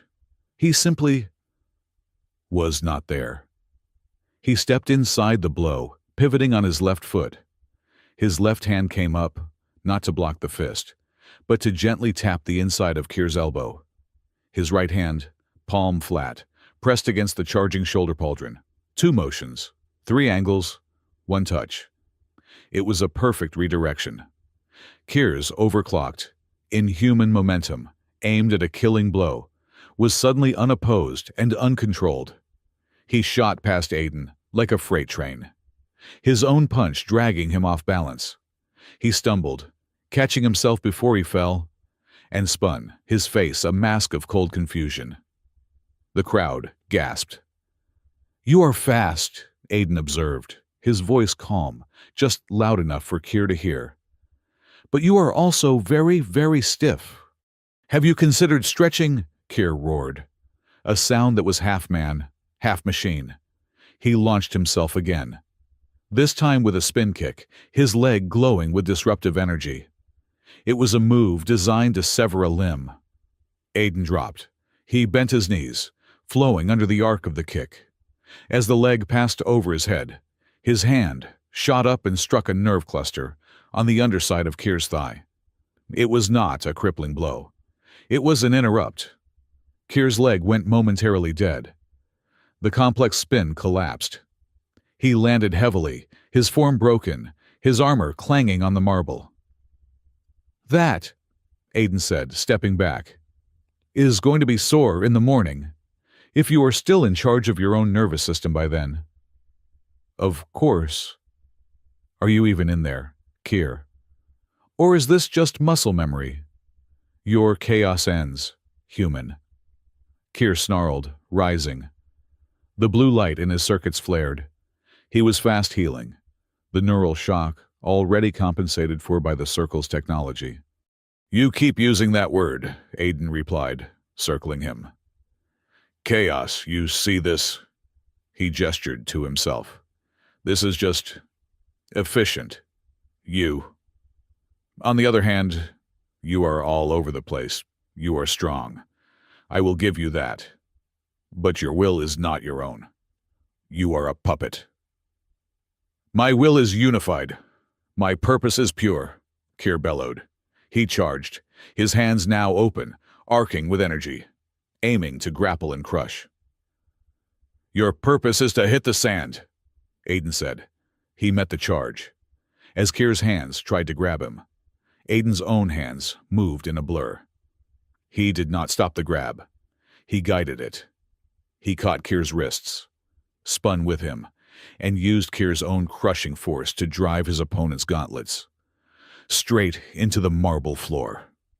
Clang, Keir cried out, his hands impacting the unyielding stone. Aiden was already 10 feet away. The crowd was mesmerized. This was not a fight. It was a demonstration. The human was not striking. He was not hurting his opponent. He was simply taming him. He was making the overclocked A-student punch himself, punch the floor, and twist himself into knots, high in her box. Naira watched her sensor feed. her heart pounding. The sensors were in place. The trap was set, but so far, the circle was silent. They were letting their puppet perform, confident in his power. Kier rose, his rage palpable. The blue light around him was flickering, unstable. The technology was fighting his own humiliated consciousness. I will not be mocked. He gathered his energy. This was it. He was done with finesse. He pulled both hands back, and a sphere of raw, disruptive energy began to form between them. It was a blast designed to level a bunker. It was pure, unadulterated destruction. Finally, Aiden murmured, "The tantrum." He settled into his anchor stance, his feet planted, his center of gravity low. He was preparing to receive the blast, to channel it, to redirect it into the empty sky. It would take everything he had. Halt! The voice was not a shout, but it commanded the universe. Severin Thorne was on the arena floor. The match was frozen. Kier, caught in the apex of his attack, the energy sphere raging between his hands, was locked in place. He was trembling, the buffered power threatening to tear him apart. Aiden, in his defensive stance, relaxed, but did not move. Severin Thorne stalked to the center of the arena. He ignored Aiden. He walked directly to his own student, Kier Volant, and looked at the purified warrior with an expression of profound, cold disappointment.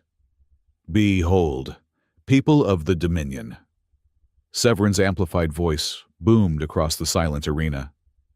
He pointed to Kier's trembling, energy-wreathed form. "You see this. This is power. Unimaginable power, gifted by those who believe they know best." He then gestured to Kier's face, to the flat, empty eyes. "And behold, slavery. This is a warrior who has been given everything.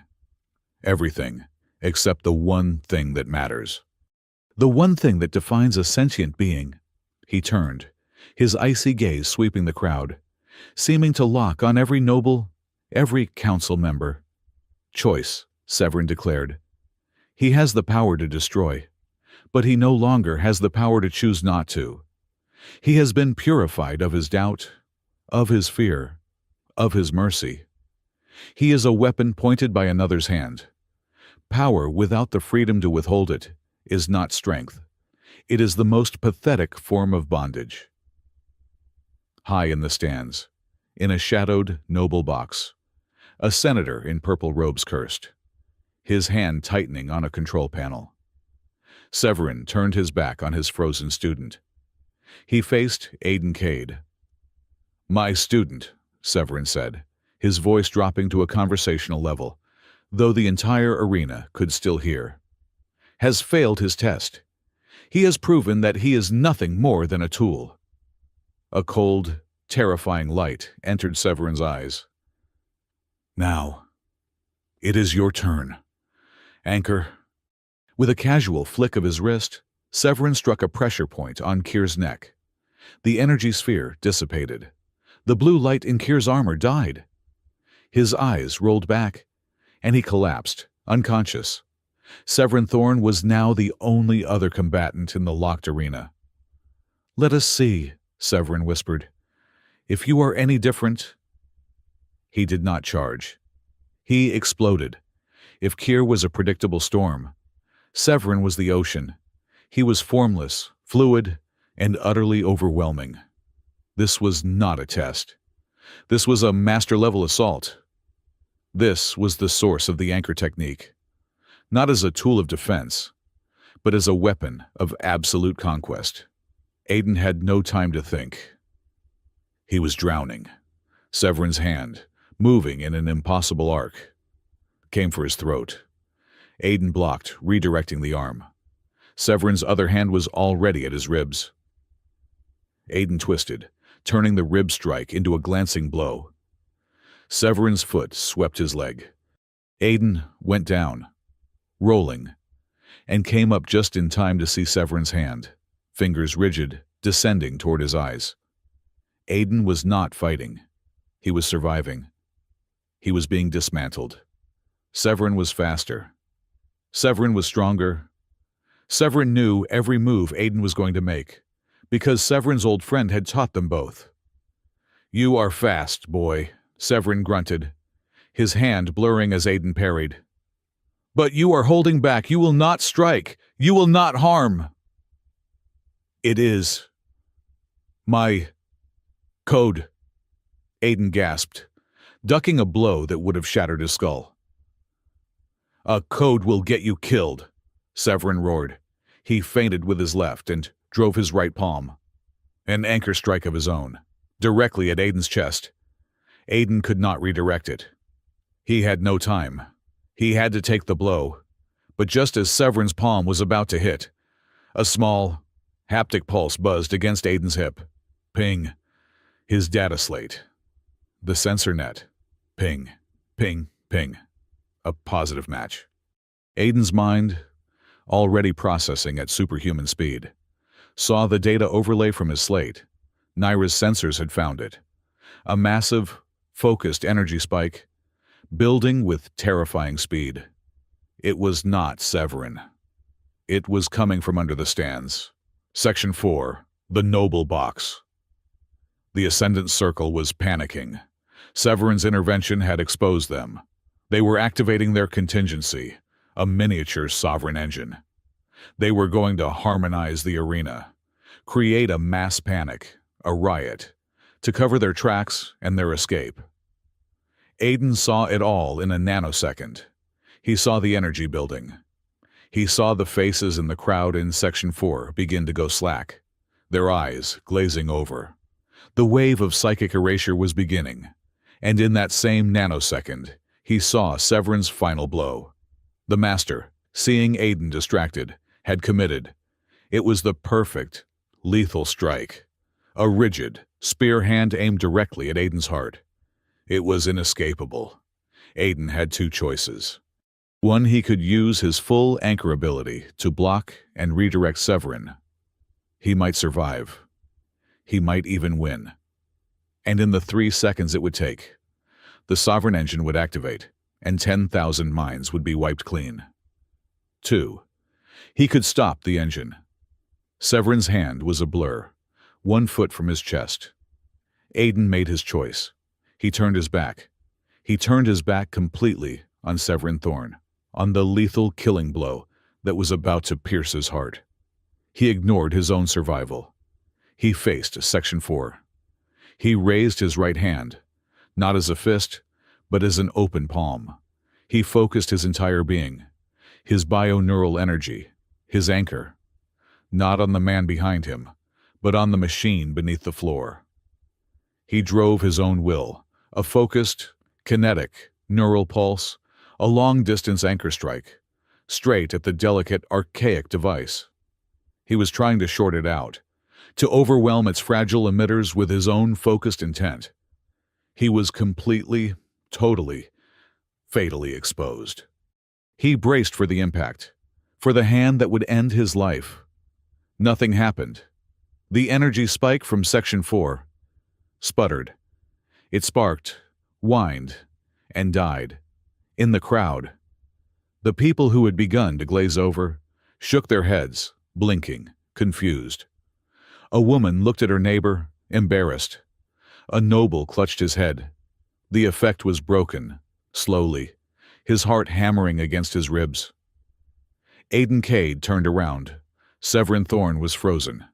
His hand, the lethal spear hand, was stopped 1 millimeter from Aiden's spine. The Master was trembling, not with rage, but with a profound, earth-shattering shock. His icy eyes were wide. He was staring at the space where his hand should have gone, and then at the boy who had turned away from it. He understood. He understood the choice. Aiden had his code. We do not kill. And tonight, he had added a new line. We save. Even when it costs us everything, Aiden had faced the ultimate test. He had been given the choice, his own life, or the lives of thousands of strangers who hated him. And he had chosen them. He had chosen to be the anchor. The silence in the royal arena was absolute. The crowd had seen it. They saw the human boy turn his back on the fatal blow. They saw the adjudicator freeze. They did not understand what had happened in the stands, but they understood what had happened on the floor. Severin Thorn, the master of combat doctrine, slowly, very slowly lowered his hand. He looked at Aiden Cade, and the ice in his eyes cracked. He saw the boy. He saw the man who had trained him. He saw a legacy he thought was dead. He looked up, past Aiden, to the imperial box where the Empress sat, her face still unreadable. Then Severin Thorn looked back at Aiden Cade, and he nodded. It was not a nod of victory. It was not a nod of surrender. It was a single, profound gesture of absolute, unadulterated respect.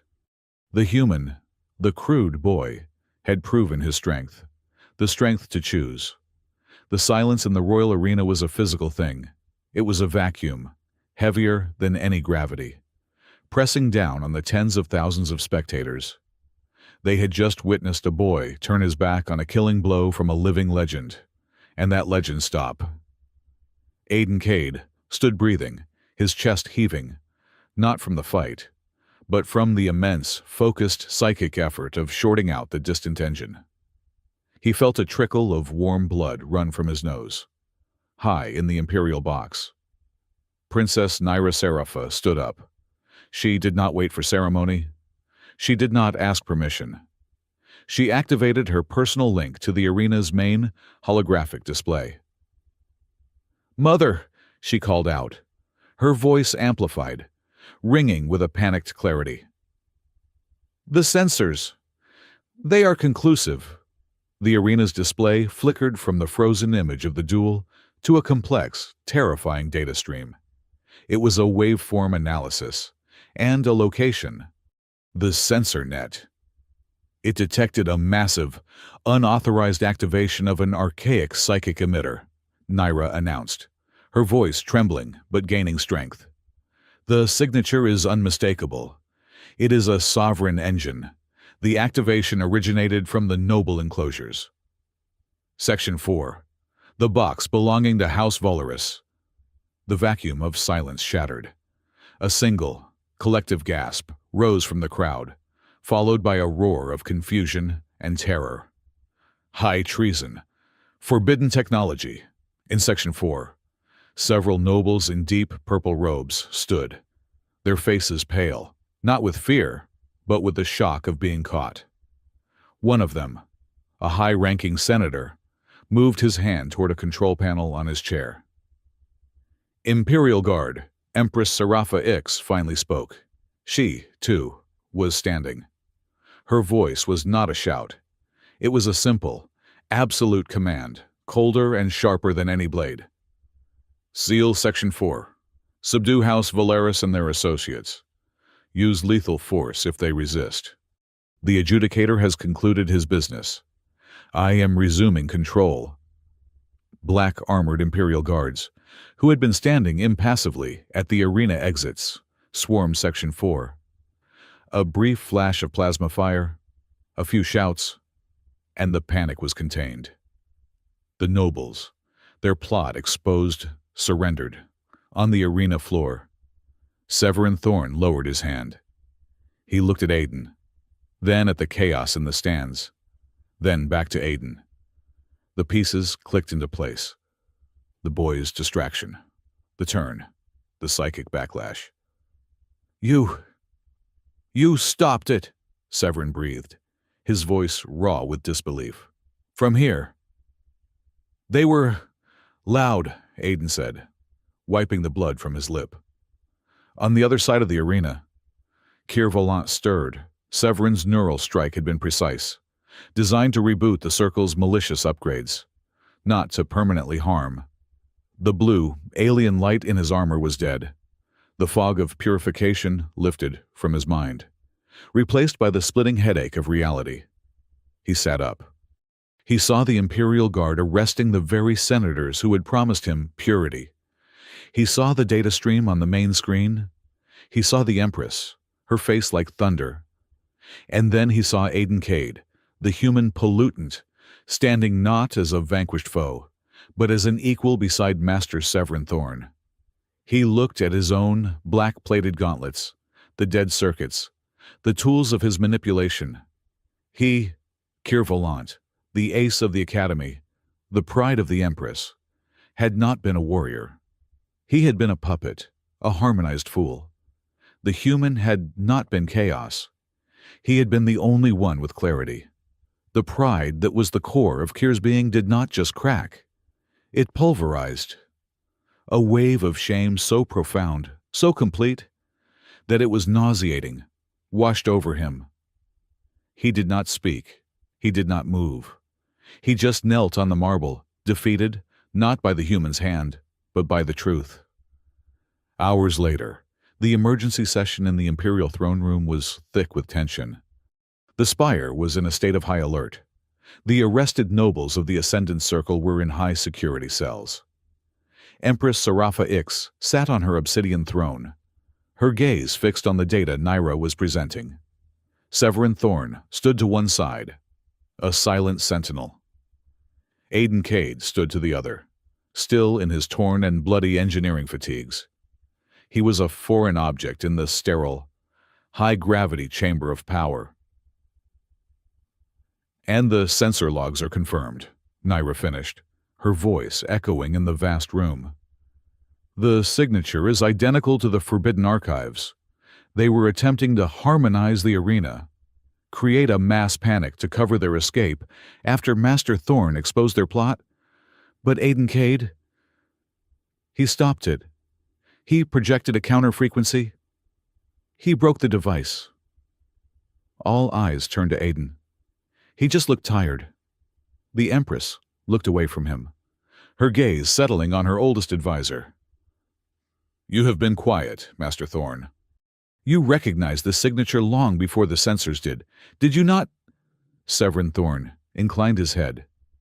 The moment of truth. "Yes, Majesty," he said, his voice a low rumble. "This intern, this boy, has earned the truth. You all have." He looked at Aiden, his expression unreadable. "Decades ago, during the Great Schism, I was not a master. I was a young, arrogant researcher. The Dominion was tearing itself apart. My team, we were tasked with finding a final solution, a way to end the war. We found the Sovereign Engine. Or perhaps it found us," Severin continued, his eyes distant. "We believed we were saviors. We believed that, by broadcasting a harmonic field, we could force peace, compel the warring factions to lay down their arms by harmonizing their collective will. And it worked," he said, his voice laced with self-loathing. "The war ended in a week, but I visited the harmonized worlds. I saw what we had done. We had not created peace. We had created an echo. An empire of polite, smiling, empty shells. The spark, the divine, chaotic, beautiful spark of free will. We had extinguished it. We had saved the body of the Dominion by murdering its soul." Aiden watched him, his heart cold. He finally understood the rage of his own long-dead trainer. "I tried to destroy the research," Severin said. "My closest colleague, my best friend. He tried with me. We were overruled. The project was deemed too valuable, too successful. It was officially sealed, buried, but we knew it was a lie.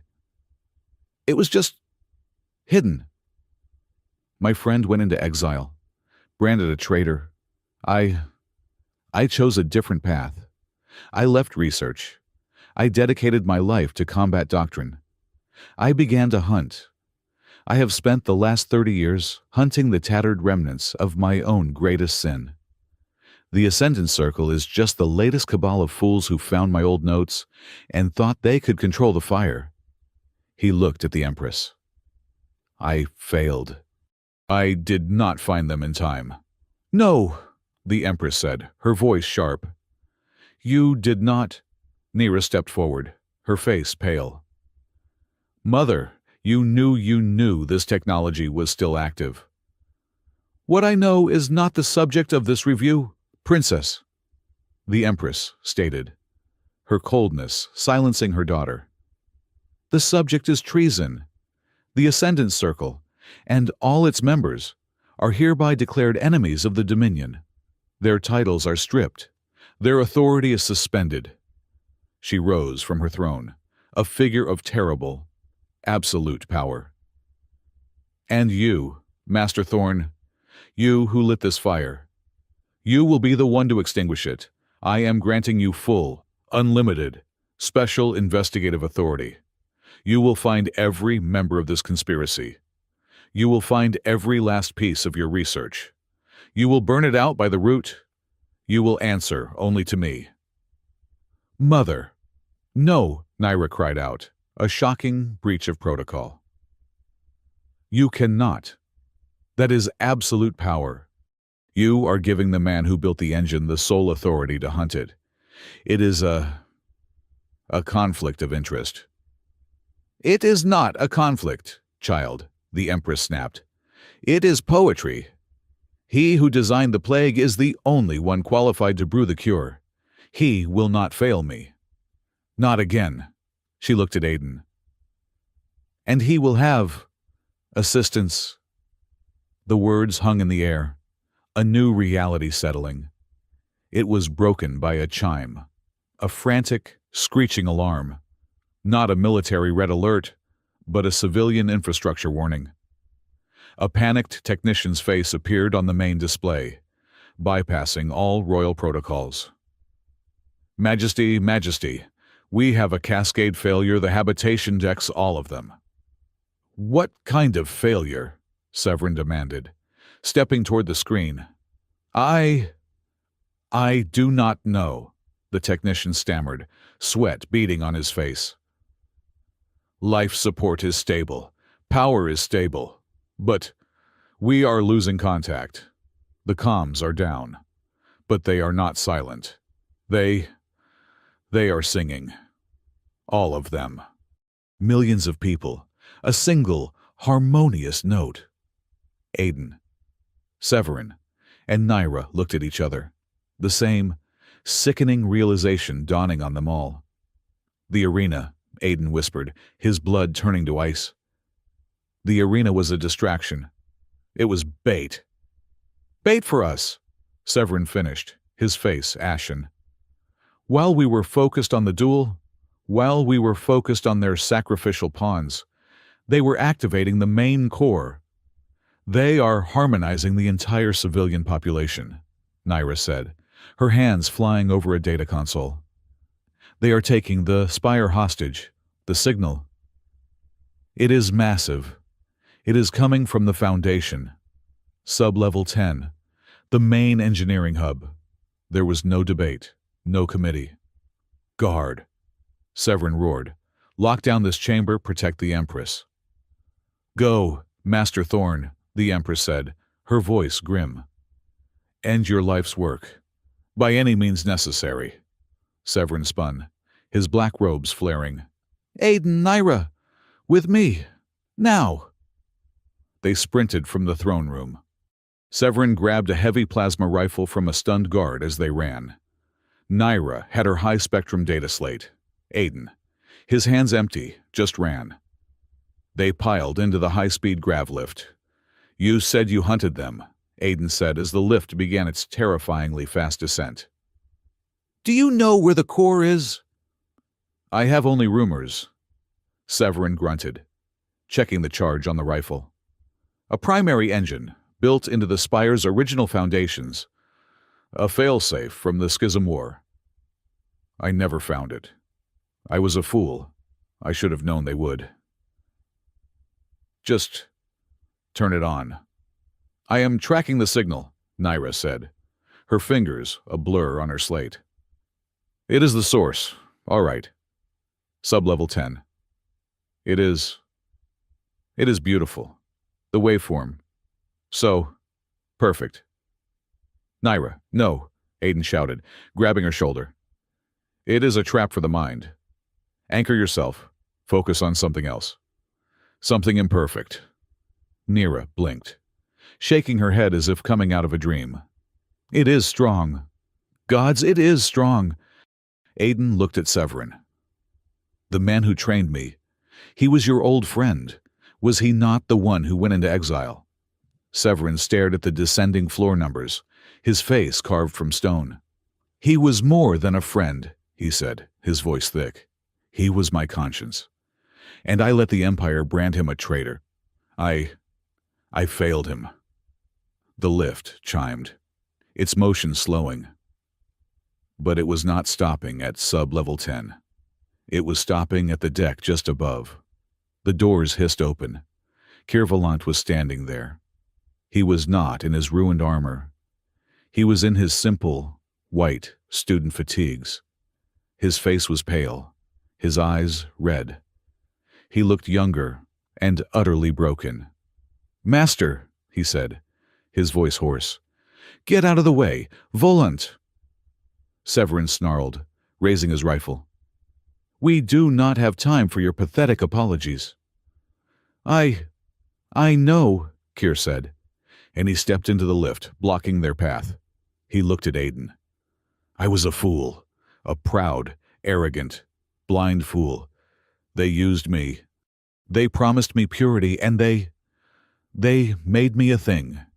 He then looked at Severin. "You are the greatest tactician in the Dominion, Master. But you are a target, and," he looked at Naira, "you are a scholar, and..." He looked at Aiden. You are not a killer. I am." He drew his own ceremonial training blade from his belt. "I am still the strongest blade in this academy.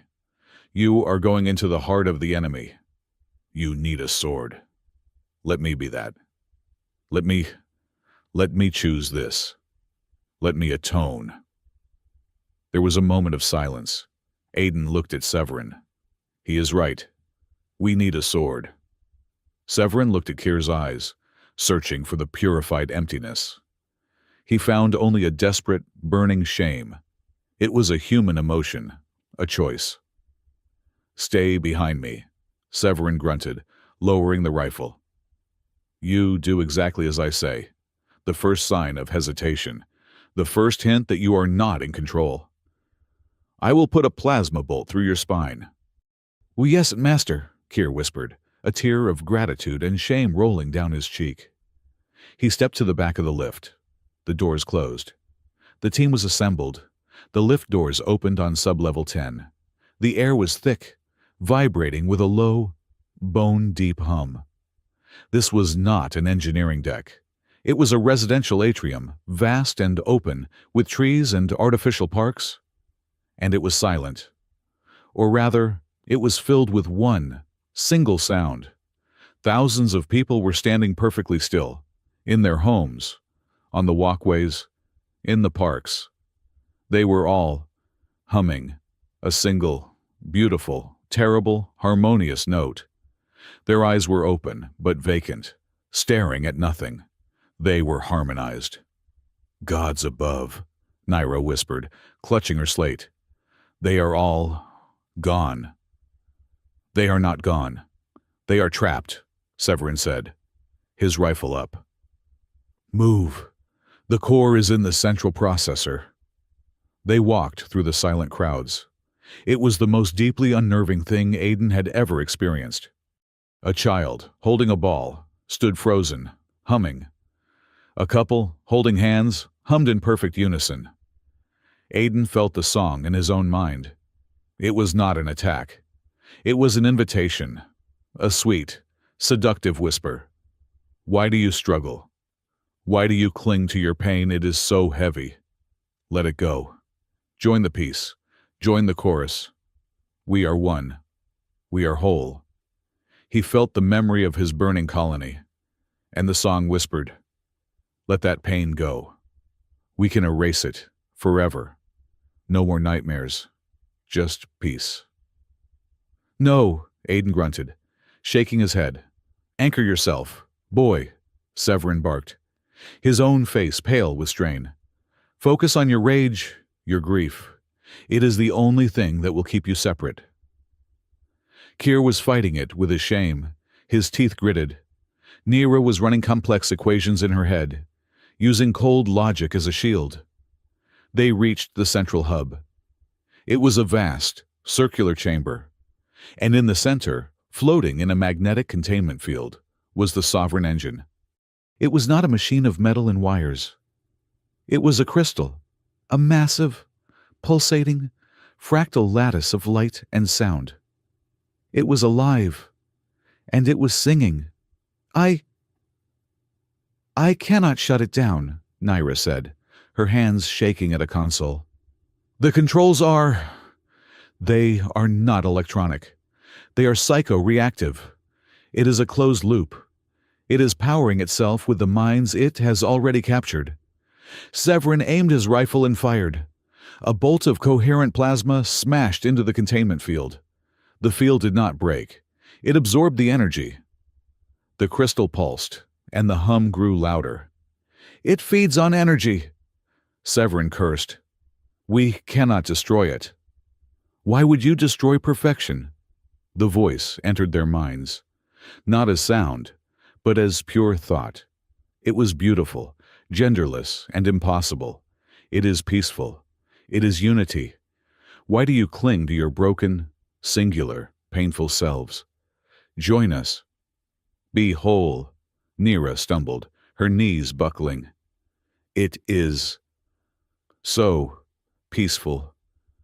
Why are we fighting? No, Kier roared, digging his fingernails into his palms. "It is a lie. Pain is real. Nira," Severin shouted, grabbing her. "The original protocols, the ones I wrote, find the shutdown sequence." Nira gasped, snapping back. Her fingers flew. I have them. The original emergency containment file. Oh, no. No. What? Aiden demanded. She looked at him, her eyes wide with terror. "It cannot be shut down from the outside. The loop is too strong. It must be broken from within. It requires a manual dedication. A living mind must interface with the core, absorb the entire psychic cascade of the spire, and force a shutdown." "Yes," the core whispered, its voice gentle and loving. "A volunteer. One strong soul to join the chorus and lead it to its final. Perfect quiet. A shepherd. A sacrifice." Severin looked at the crystal, his face grim. "It is a suicide switch. The psychic feedback. It would incinerate any mind that tried to absorb that much." "It gets worse," Nira whispered, reading. "It specifies, it requires a unique bioneural frequency. A mind capable of processing asynchronous, chaotic data without shattering. A mind that can hold reality against the wave. It needs an anchor." The word hung in the vast, humming chamber. Nira and Kier both looked at Severin. He was the master. He was the original. Severin Thorne closed his eyes. He lowered his rifle. He nodded. "It is my penance, for the colleagues I betrayed, for the friend I lost, for the monster I built. It is my turn to choose." He took a step toward the core. "No," Severin stopped. He turned. Aiden Cade stepped in front of him. "You said it yourself, Master," Aiden said, his voice quiet but absolute. "You are too old. Your mind is powerful, but it is rigid. You will fight the engine, and it will break you." "And you, boy." Severin's voice was thick with a new, strange emotion. "You are just a child." I am a human child, Aiden corrected, tapping his own temple.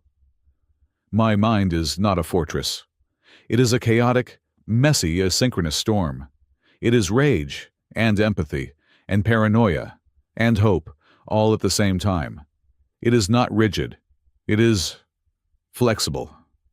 And he looked Severin square in the eye. I am the strongest anchor here. I proved that in the arena. I did not just stop a machine. I did it from a mile away while you were trying to kill me. Aiden! No, Nira cried, grabbing his arm. It will kill you. We do not know what it will do. Aiden looked at her, and for the first time, his gray eyes were not cold. They were warm.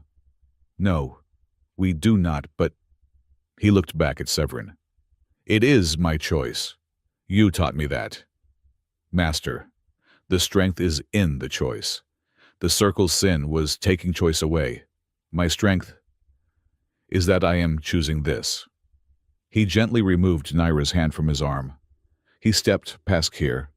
He stepped past Severin. He stood alone.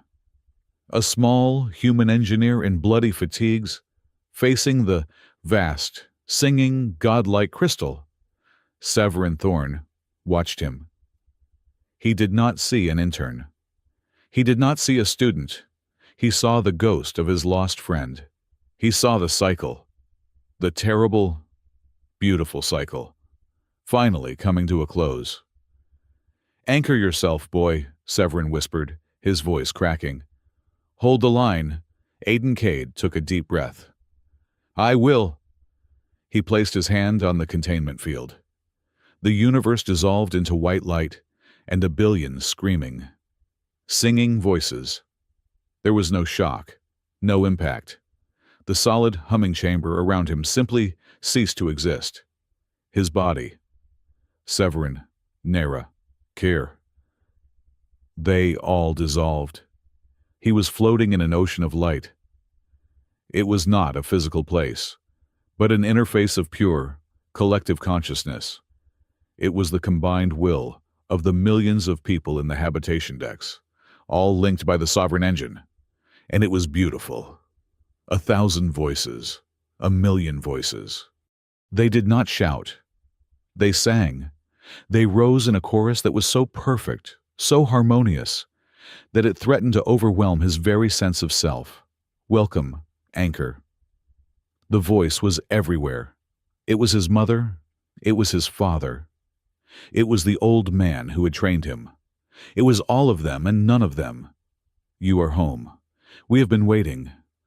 Aiden felt his own mind, his own identity, a small, jagged, painful thing, beginning to dissolve, its sharp edges being smoothed away by the song. Let go. Aiden, the chorus sang, and he saw the memory of his burning colony. The fire, the black ships, the terror. This is your pain, the engine whispered, its voice a gentle balm. It is so heavy. Why do you carry it? We can take it from you. We can make it as though it never was. No more nightmares. No more anger. No more grief. Only peace. Only harmony. Let it go. Join the chorus and be whole. He felt the burning rage that had fueled him for years begin to cool. He felt the grief that was the foundation of his being begin to drift away. The temptation was overwhelming. It was an end to the struggle. It was rest. He began to float toward the central light, his own small, singular voice aching to join the song. No, the voice was not in his head. It was real. It was sharp and terrified and imperfect. He felt a hand, a physical, real, warm hand grabbing his own. It was not the memory of a hand. It was real, so he looked, and through the blinding, perfect light, he saw a crack, a small, dark, real shape. Naira Sarafa was kneeling on the floor, her body pushed right up against the containment field, her own hand pressed flat against the barrier, precisely where his was. She could not get in, but she was there. He was not just in the machine, he was also in the room. He was in both places at once. "Aiden, do not let go," she screamed, her voice muffled by the field. She was crying. "It is a lie. The pain is real. The choice is real. Stay with me." He saw her, a small and flawed, terrified woman, her face streaked with tears, offering him nothing but a cold, hard, difficult reality. She is chaos. The engine sang, its voice losing its warmth, gaining a hint of cold command. She is pain. She offers you struggle.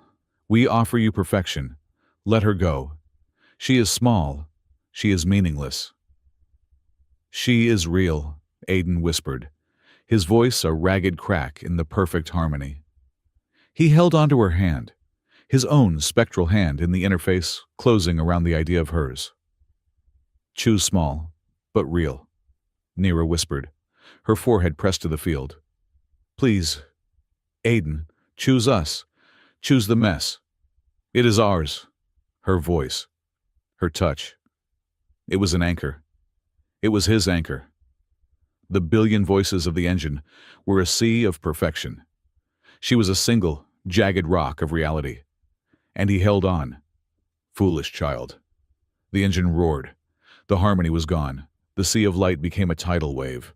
The billion voices, no longer singing, now screamed. It was the collective, psychic might of a million minds. And it was all directed at him.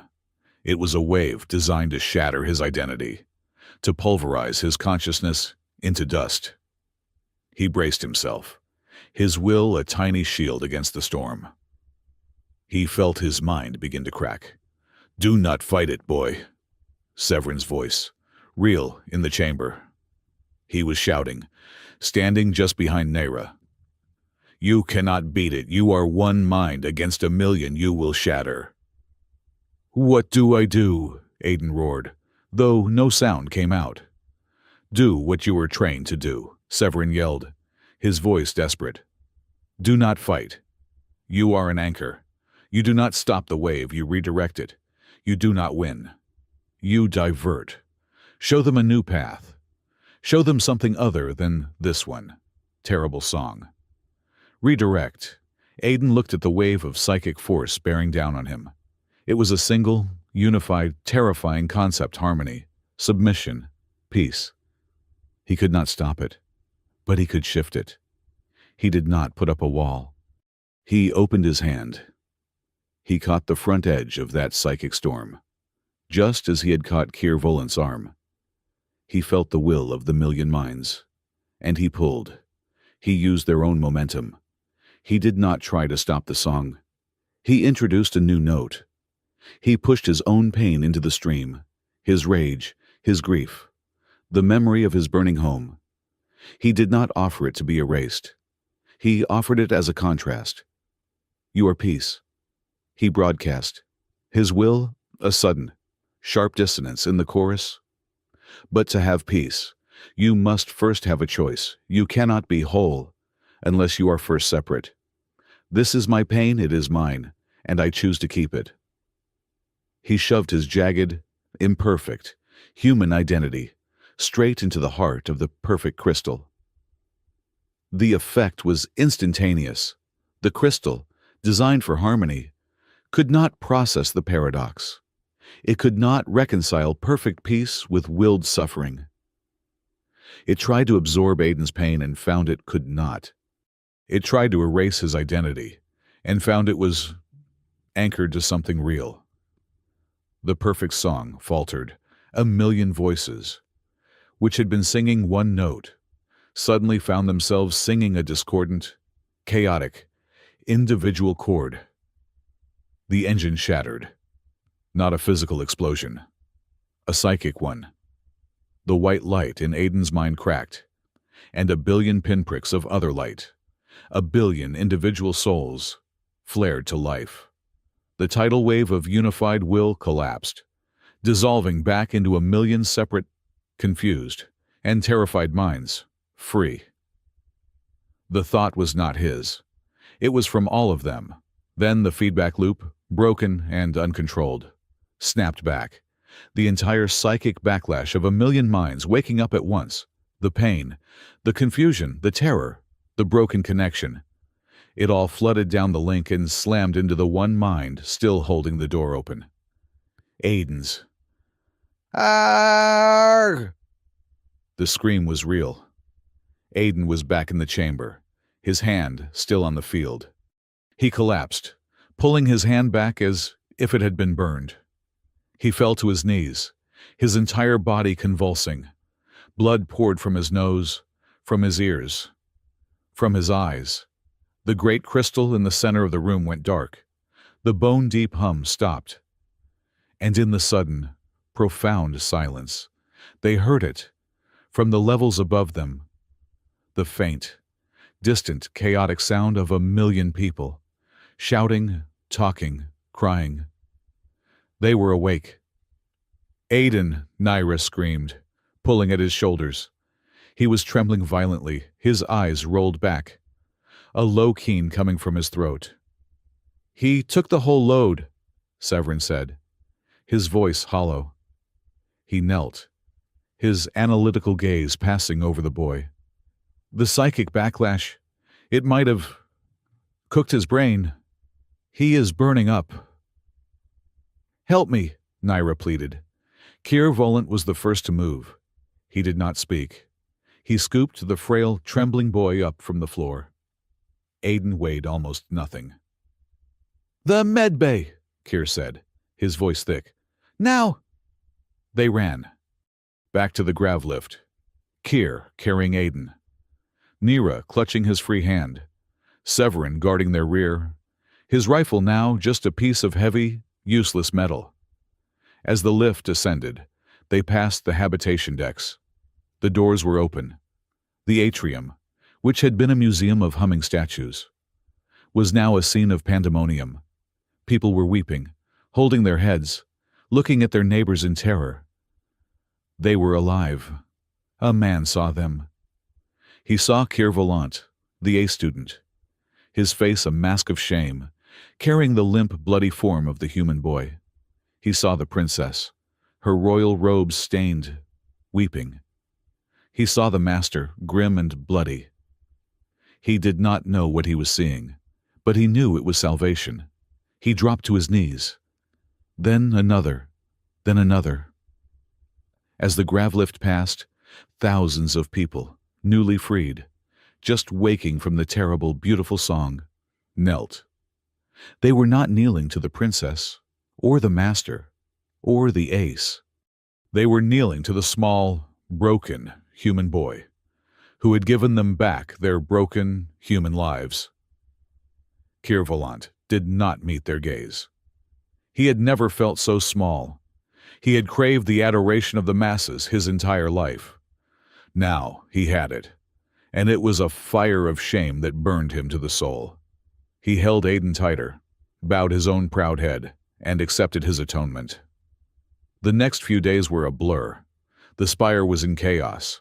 The Empress Serafa Ix, in an unprecedented spire-wide broadcast, announced the truth. All of it. The Sovereign Engine, the Great Schism, the Ascendant Circle's treason. The entire, sordid, 30-year cover-up. She announced the permanent and total dissolution of the Sovereign Engine project. She announced a full, imperial investigation into every noble house, every military branch. The Dominion, she declared, would be rebuilt not on the lie of perfect, forced harmony, but on the truth of difficult, chaotic, chosen will. And she announced that the catalyst for this new age was not an Aureliad. It was a human, intern, Aiden Cade, who had sacrificed himself to save them all. The spire was healing, but Aiden was not.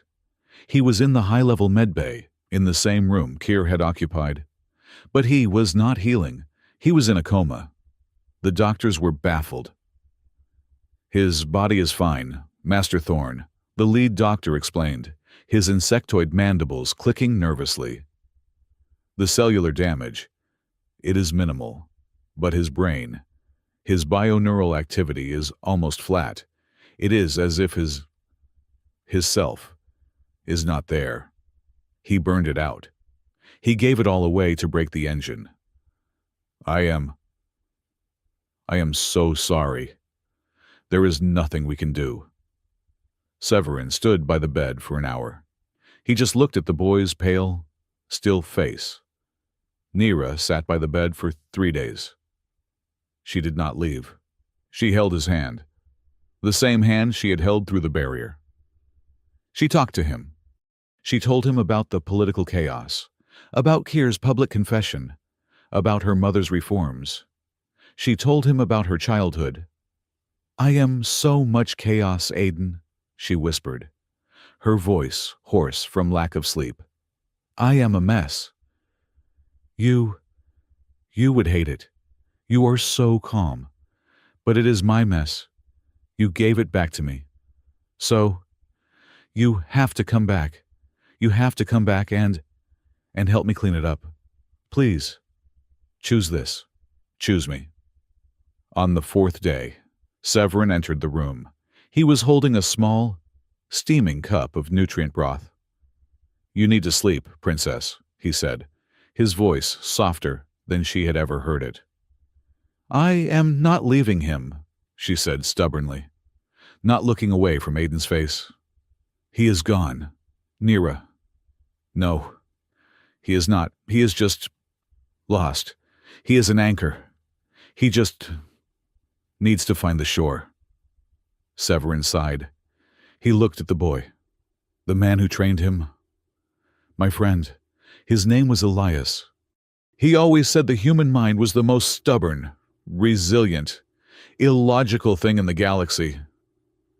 He said we were a species of beautiful paradoxes. He would have been so proud of this boy." Aiden's finger twitched. Nira gasped. "Aiden!" Aiden's eyes, still closed, squeezed shut. A low groan came from his lips. He is in pain," the doctor said, rushing in. "The bioneural activity. It is spiking. It is rebooting." Aiden's eyes snapped open. He did not gasp. He did not shout. He just looked. He looked at Nira. He looked at Severin. "Did we win?" he whispered. His voice was a dry rasp. Nira burst into tears, a sound of such profound relief that it startled the doctor. "Yes, boy," Severin said, and the ghost of a smile touched his lips. "We won. You won." Aiden looked at Nira, who was now laughing and crying at the same time. He looked at his own hand, the one she was holding. "My head hurts," Aiden said. That," Severin said, "is the unfortunate, chaotic, and very real price of free will. Welcome back to it." 2 days later, Aiden was cleared to walk. He was weak. His hands trembled. The doctors had noted a significant change. "Your bioneural latency is different," the doctor told him, his expression one of profound confusion. "It is not the 40 milliseconds we registered before. It is, well, it is normal. It is human. It is over 150 milliseconds. Whatever you did, Aiden, you burned out the gift. The anchor. It is gone. You are just you." Aiden had just nodded. He felt it. The world seemed faster, louder, more confusing. He was no longer seeing the ghosts of intent. He was just seeing. He had never felt more vulnerable or more human. Nira insisted on escorting him from the medbay. They walked the quiet, high-level corridors, now bustling with the sounds of a spire returning to life. They stood at the entrance to a small, quiet garden atrium. Neither of them spoke. The last few days had been a storm. This was the quiet. "So," Aiden said, his voice still a little rough, "the hero of the spire. I hear they are building statues." "They are," Nira said, a small smile on her face. "They are terrible. You look very heroic. And you have a much better jawline. I have to destroy them, Aiden said. She laughed. A real, bright laugh. I will help. The silence returned, but it was warmer now. Thank you, Aiden said, his voice low. For, in the chamber, you were my anchor. You were mine, she replied, her gaze soft. He looked at her. She looked at him. And in the awkward, clumsy silence, he felt a different kind of impulse. Not a psychic wave. Not a bioneural signal. Just a human one. He leaned in. It was awkward. He was not a hero. He was an engineer. He was not smooth. He was just Aiden. He bumped her nose. She met him halfway, and their lips touched. It was not a cinematic, perfect kiss. It was clumsy and hesitant and brief, and it was the most real thing he had ever felt in his entire life. They broke apart, both of them blushing. So, Aiden said, clearing his throat, that is new. It is, she agreed, her voice a whisper. I am not entirely sure I did it right. I am fairly certain, Naira said, a smile playing on her lips, that it was inconclusive. We may require further testing. I would not object to that, Aiden said. If you two are quite finished. A dry voice rumbled from the corridor. I would suggest not conducting your experiments in a public hallway. It is unhygienic. Severin Thorne was standing there, his arms crossed, his face a mask of profound impatience. But his eyes were twinkling. Aiden and Naira sprang apart. Both of them beet red. Master Thorne, Naira said, scandalized. How long have you been standing there? Long enough, Severin grunted. Long enough to be deeply concerned for the future of diplomatic relations. That was, without a doubt, the sloppiest tactical maneuver I have ever witnessed. Your footwork, Princess, was appalling. And you, Cade, you left your entire flank exposed. Aiden could not help it. He smiled. I will. Work on that, Master. See that you do, Severin said. He turned, his black robes sweeping the floor. Now, come. The Empress wishes to speak with you both. And Cade. Aiden looked at him. Try not to bleed on her floor. She just had it polished. Severin walked away, leaving the two of them alone, and for the first time in his life, surrounded by chaos, uncertainty, and the wreckage of an empire, Aiden Cade finally felt like he was home. The weeks that followed were a noisy, glorious, terrifying mess. The Aurelia Spire, which had for centuries operated on the silent, rigid hum of absolute order, was now loud. In the great plazas and the low-level maintenance decks, people were arguing. They were debating. They were shouting. They were terrified of the freedom they had been given back and furious at the peace they had almost been forced into. The great debate of freedom versus order was no longer a philosophical exercise. It was the breakfast conversation of a million waking minds. Aiden Cade felt it more than anyone. His wounds healed. But the change in him was profound. The gift was gone. He had burned out his superhuman bioneural pathways in the act of breaking the engine. He was no longer an anchor. The world, which he had always perceived as a slow, predictable series of intentions, was now a chaotic, high-speed blur. He kept misjudging distances. He bumped into people. The noise of the spire, which his mind had always filtered, was now a constant, grating static. He was, in every sense, finally, terrifyingly human. He and Naira Sarafa found their new rhythm in the quiet moments. They met in the Grand Archive, the place where their strange alliance had been forged. "They are calling you the human savior," she said, not looking up from an ancient data slate.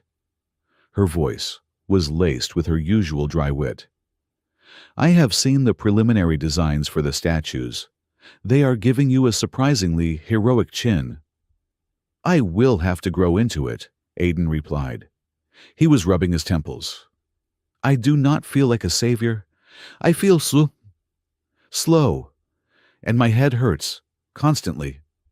"That," Nira said, finally looking at him, a small, genuine smile touching her lips, "is the human condition.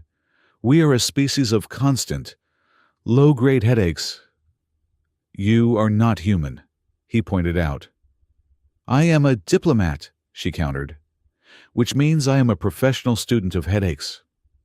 I find I prefer them to the alternative." Their relationship settled, not into a fiery romance, but into something far more stable. It was a partnership of two deeply serious, deeply analytical minds who had, quite by accident, found in each other a single, reliable point of reference in a universe of chaos. It was, Aiden thought, a kind of gentle discipline. He was in one of the Academy's sparring rooms one afternoon, trying to reteach his body how to move. It was a pathetic display. His new, slow latency meant his parries were clumsy, his footwork atrocious. He was trying a simple redirection form and ended up tripping over his own feet. "Your form is appalling," Aiden turned, breathing heavily. Keir Volant stood in the doorway. He was not in his ace armor or his ceremonial student robes. He was in a simple gray utility uniform, identical to the one Aiden had worn as an intern. His ace status, his titles, his honors, they were all gone. He had been stripped of everything. "Hello, Keir," Aiden said, wiping sweat from his face. "Come to enjoy the show." Keir did not respond to the barb. He walked onto the mat, his gaze fixed on Aiden. And then he did something that shocked Aiden to the core. Keir bowed. It was not a shallow, respectful inclination. It was a deep, formal, humiliating bow, his forehead nearly touching his knees. I have asked," Keir said, his voice muffled, "for the recordings of my purified duel. I have watched it 100 times, and I have watched our first encounter." He straightened up. His face was pale. The arrogant fire that had defined him was gone, replaced by a cold, hollow shame. "I was a fool," Keir said. His voice was quiet, brittle. "I was a puppet, strung up by my own pride. I thought I was defending honor. I was just a child, throwing a tantrum, a lethal one." Aiden said nothing. He just watched the man who had been his tormentor. "You," Keir continued, his gaze unwavering. "You had every reason to hate us. You had every reason to break me in that first duel, in the void drum, in the arena. You had the power to cripple me, to kill me, and you chose not to." He swallowed, the admission tasting like acid. "You did not just defeat me. You refused to diminish me, even when I was trying to destroy you. That is a strength I do not understand. My entire life has been about victory, about dominance, and it was all a lie." He took a deep breath. "I am no longer a student. I am nothing. But I am asking you, not as an ace, not as an Aureliad, as just Keir. Teach me. Teach me what you know. Not the speed, not the anchor trick. I do not want that. I want you to teach me how you fight without hate. Teach me." His voice broke. "How to win without destroying." Aiden looked at him for a long, silent moment. He looked down at his own hands, which were trembling slightly from the workout. His slow, human hands. "I am not an anchor anymore, Kier," Aiden said, his voice quiet. "I burned that out. I am just me. I am slow. I am clumsy. I am not a master of anything." "Good," Kier said, a flicker of something new in his eyes. "Then you are not a god. You are just efficient. I can learn efficient. Let us learn together." Aiden looked at the man who had been his enemy, then his rival, and he saw, for the first time, a friend. "All right," Aiden said, "we will learn together, but we start with the basics. Your footwork is appalling." A few days later, they were all summoned to the throne room. Aiden, Naira, Severin, and even Kier. The Empress Sarafa Ix sat on her obsidian throne, not as a remote monarch, but as a political architect, rebuilding her house. "The Dominion is in flux," she announced, her voice echoing. "The Ascendant Circle has been broken. Master Thorn's investigation has been thorough." Severin, standing at the foot of the throne, looked grim. "We have cut out the heart, Majesty, but the limbs still twitch. They will be stilled," the Empress said, "but cleansing is not enough. We must build." The greatest threat was not the circle. It was the idea that created them. The idea that free will is a disease that must be cured. That idea must be fought, not with weapons, but with education. She looked at her daughter.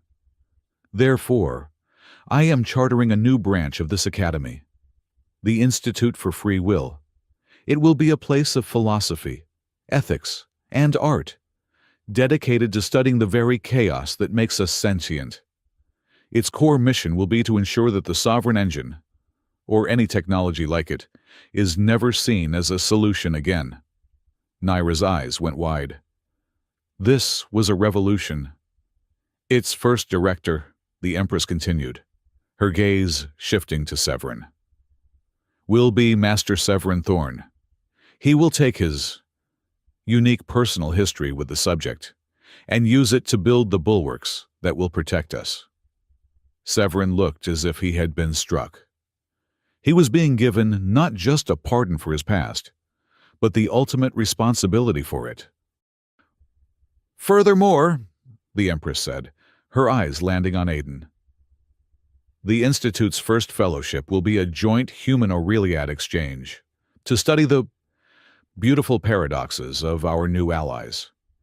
This fellowship will be designed by Ambassador Naira Sarafa." She paused. "And Specialist Aiden Cade." Aiden blinked. "Specialist." "And finally," the Empress concluded, "the Aurelia Dominion formally invites Terra and the full human delegation to a summit on Seraphalon.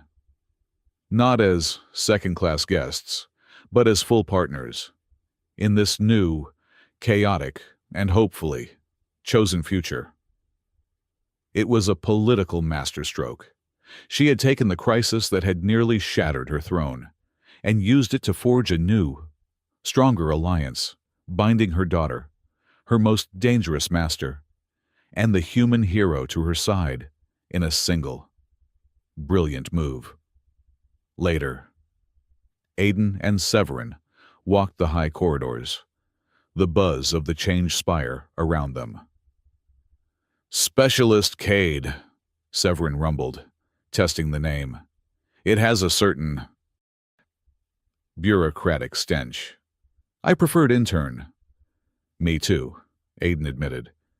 "It was simpler. Director Thorn. That is new." "It is a leash," Severin said, his voice grim. "A very long, very silken leash. She has put the wolf in charge of the henhouse, ensuring I can never bite." He sighed. the sound of a man who had carried a mountain for 30 years. They stopped at an observation port, looking down at the blue and gold jewel of Seraphalon. "You know, Aiden," Severin said, not looking at him. "I owe you an apology, a real one." Aiden looked at him, surprised. I did not just intervene in your duel," Severin confessed. I knew who you were from the moment you set foot on the spire." Aiden's blood went cold. "What?" "Elias, the man who trained you. My old friend. He did not die in exile. As I said, he died on your colony. But before he did, he sent one last encrypted message, a file. Your file. He told me he had saved one boy. An anchor. He told me he had hidden you, given you a new identity, and that you would one day find your way to the heart of the Dominion. He asked me to watch, but not to interfere." Severin finally turned to face him, and his icy eyes were filled with a profound old pain. "When your application for the intern program crossed my desk, I recognized the name, the history. I buried it. I let you in. I let you slip through the cracks. I let you be the quiet engineer. I let you walk into Kier's trap. I had to see. I had to know if Elias was right. He believed in choice, above all else. If I had recruited you, if I had forced you into this fight, I would have been no better than the Circle. I would have been using you as a tool, the way I was used, the way Kier was used." He looked away. "So I did nothing. I let a traumatized, vengeful boy loose in a viper's nest, to see what he would choose. It was a terrible, selfish experiment, and I am sorry for the burden I placed on you." Aiden processed this. His entire 2 years of hiding had been observed. His hunt had been allowed. Severin had not been a late-stage ally. He had been the invisible referee from the very beginning.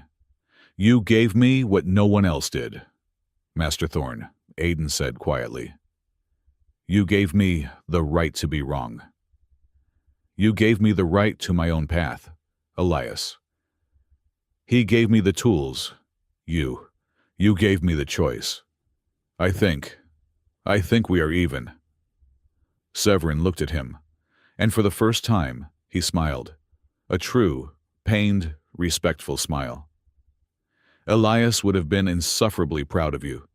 Boy, now, go find your princess. You have a headache to share." Aiden returned to his new quarters. They were larger than the gray intern box. They were rooms fit for a specialist. He sat at his new high-level data terminal, but he was not looking at the Institute's research proposals. He was looking at the files, the ones he had copied from the Imperial Vault during his one chaotic hour with Naira. His quest, the one that had started in the fire of his colony, was not over. He had exposed the Circle. He had stopped the engine, but he still did not know who gave the original order. He typed in the search parameters. Sanitization protocol, sector Epsilon. The file was still there, buried deep. He bypassed the security, his new credentials opening doors that had been sealed. And he found it. The authorization, the order to cleanse his colony. His hands were shaking. He opened the file, and he saw the signature. It was not a senator. It was not a military general. It was the imperial signet. The order had been given, signed, and sealed by Her Majesty, Empress Serapha Ix. The room spun. The woman who had just created the Institute for Free Will. The woman who had just partnered with Earth. The woman whose daughter he. A cold, Pure, primal rage. The rage he thought he had burned out surged back. He was on his feet. He was going to. He stopped. His training, the real training, the anchor training, kicked in. Do not react. Observe. Analyze what. Why would she do it? It made no sense. He dug deeper. There had to be a context file, a justification. He found it. A scout report, filed 3 days before the purge. Sector Epsilon, Colony Cades Folly, population 32,000, status containment failure, rogue, low-level sovereign engine detected, origin unknown. Presumed Ascendant Circle splinter cell. 30 years dormant. Psychic harmony wave spreading. Estimated time to sector-wide infection 1 week.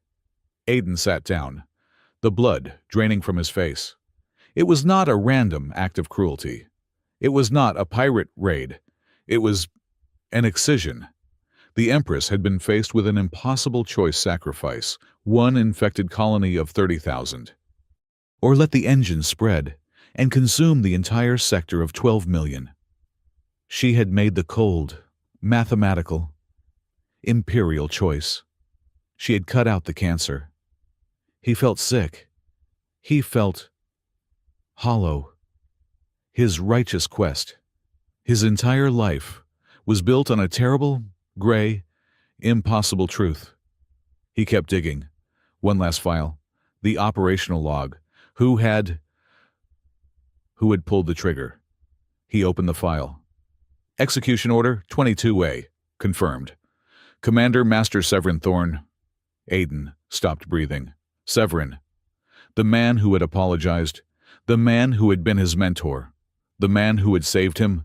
He had been the executioner. He was about to smash the terminal. He was going to find Severin, and he saw a corrupted addendum, a hidden file, buried in the log's parity data. It was encrypted with a key Aiden had not seen in years. It was Elias's personal encryption. His fingers, slow and trembling, typed the key. The file opened. It was Severin's private, personal log, written the night of the purge. Elias, I am too late. The colony is lost. The song. It is already here. I can feel it. The Empress's order is clear. Cleanse. No survivors. A full, sterile burn. But I have scanned the population. I found him. I found the boy you spoke of. The one with your mark. He is strong. He is an anchor. He is pure. I cannot. I will not. I will follow the order. I will cleanse this world. It is the only way to stop the spread. It is the terrible right thing to do. But I will break the order. I will save your boy. I am deploying false, pirate signatures to cover my insertion. I will take him. I will hide him. I will save your last legacy, my old friend. This is my penance, not your death, but this, that I must burn a world to save one life. Aiden Cade closed the file. He sat in the silence of his new room, a specialist in an empire he had saved. He was the sole survivor of a necessary atrocity, saved by his family's murderer, who was also his mentor, and he was falling in love with the daughter of the woman who gave the order.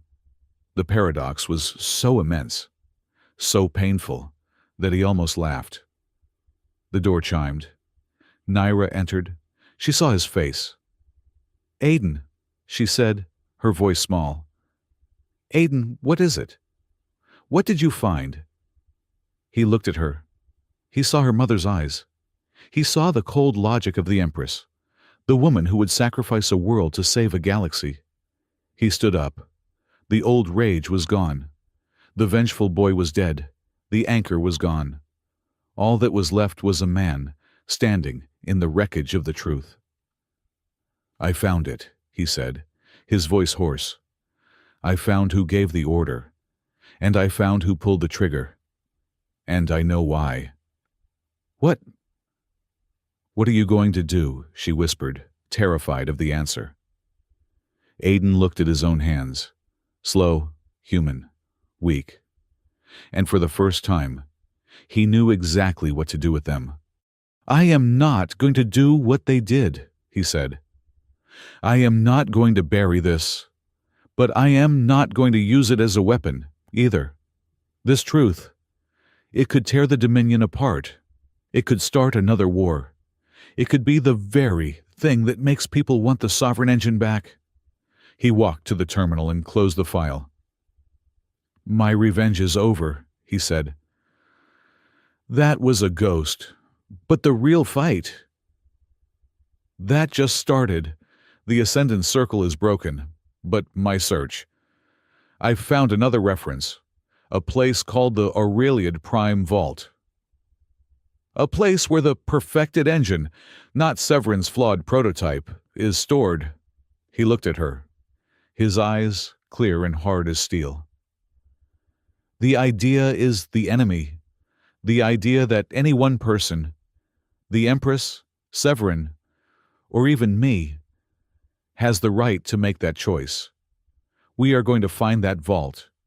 We are going to expose this whole, terrible, true story.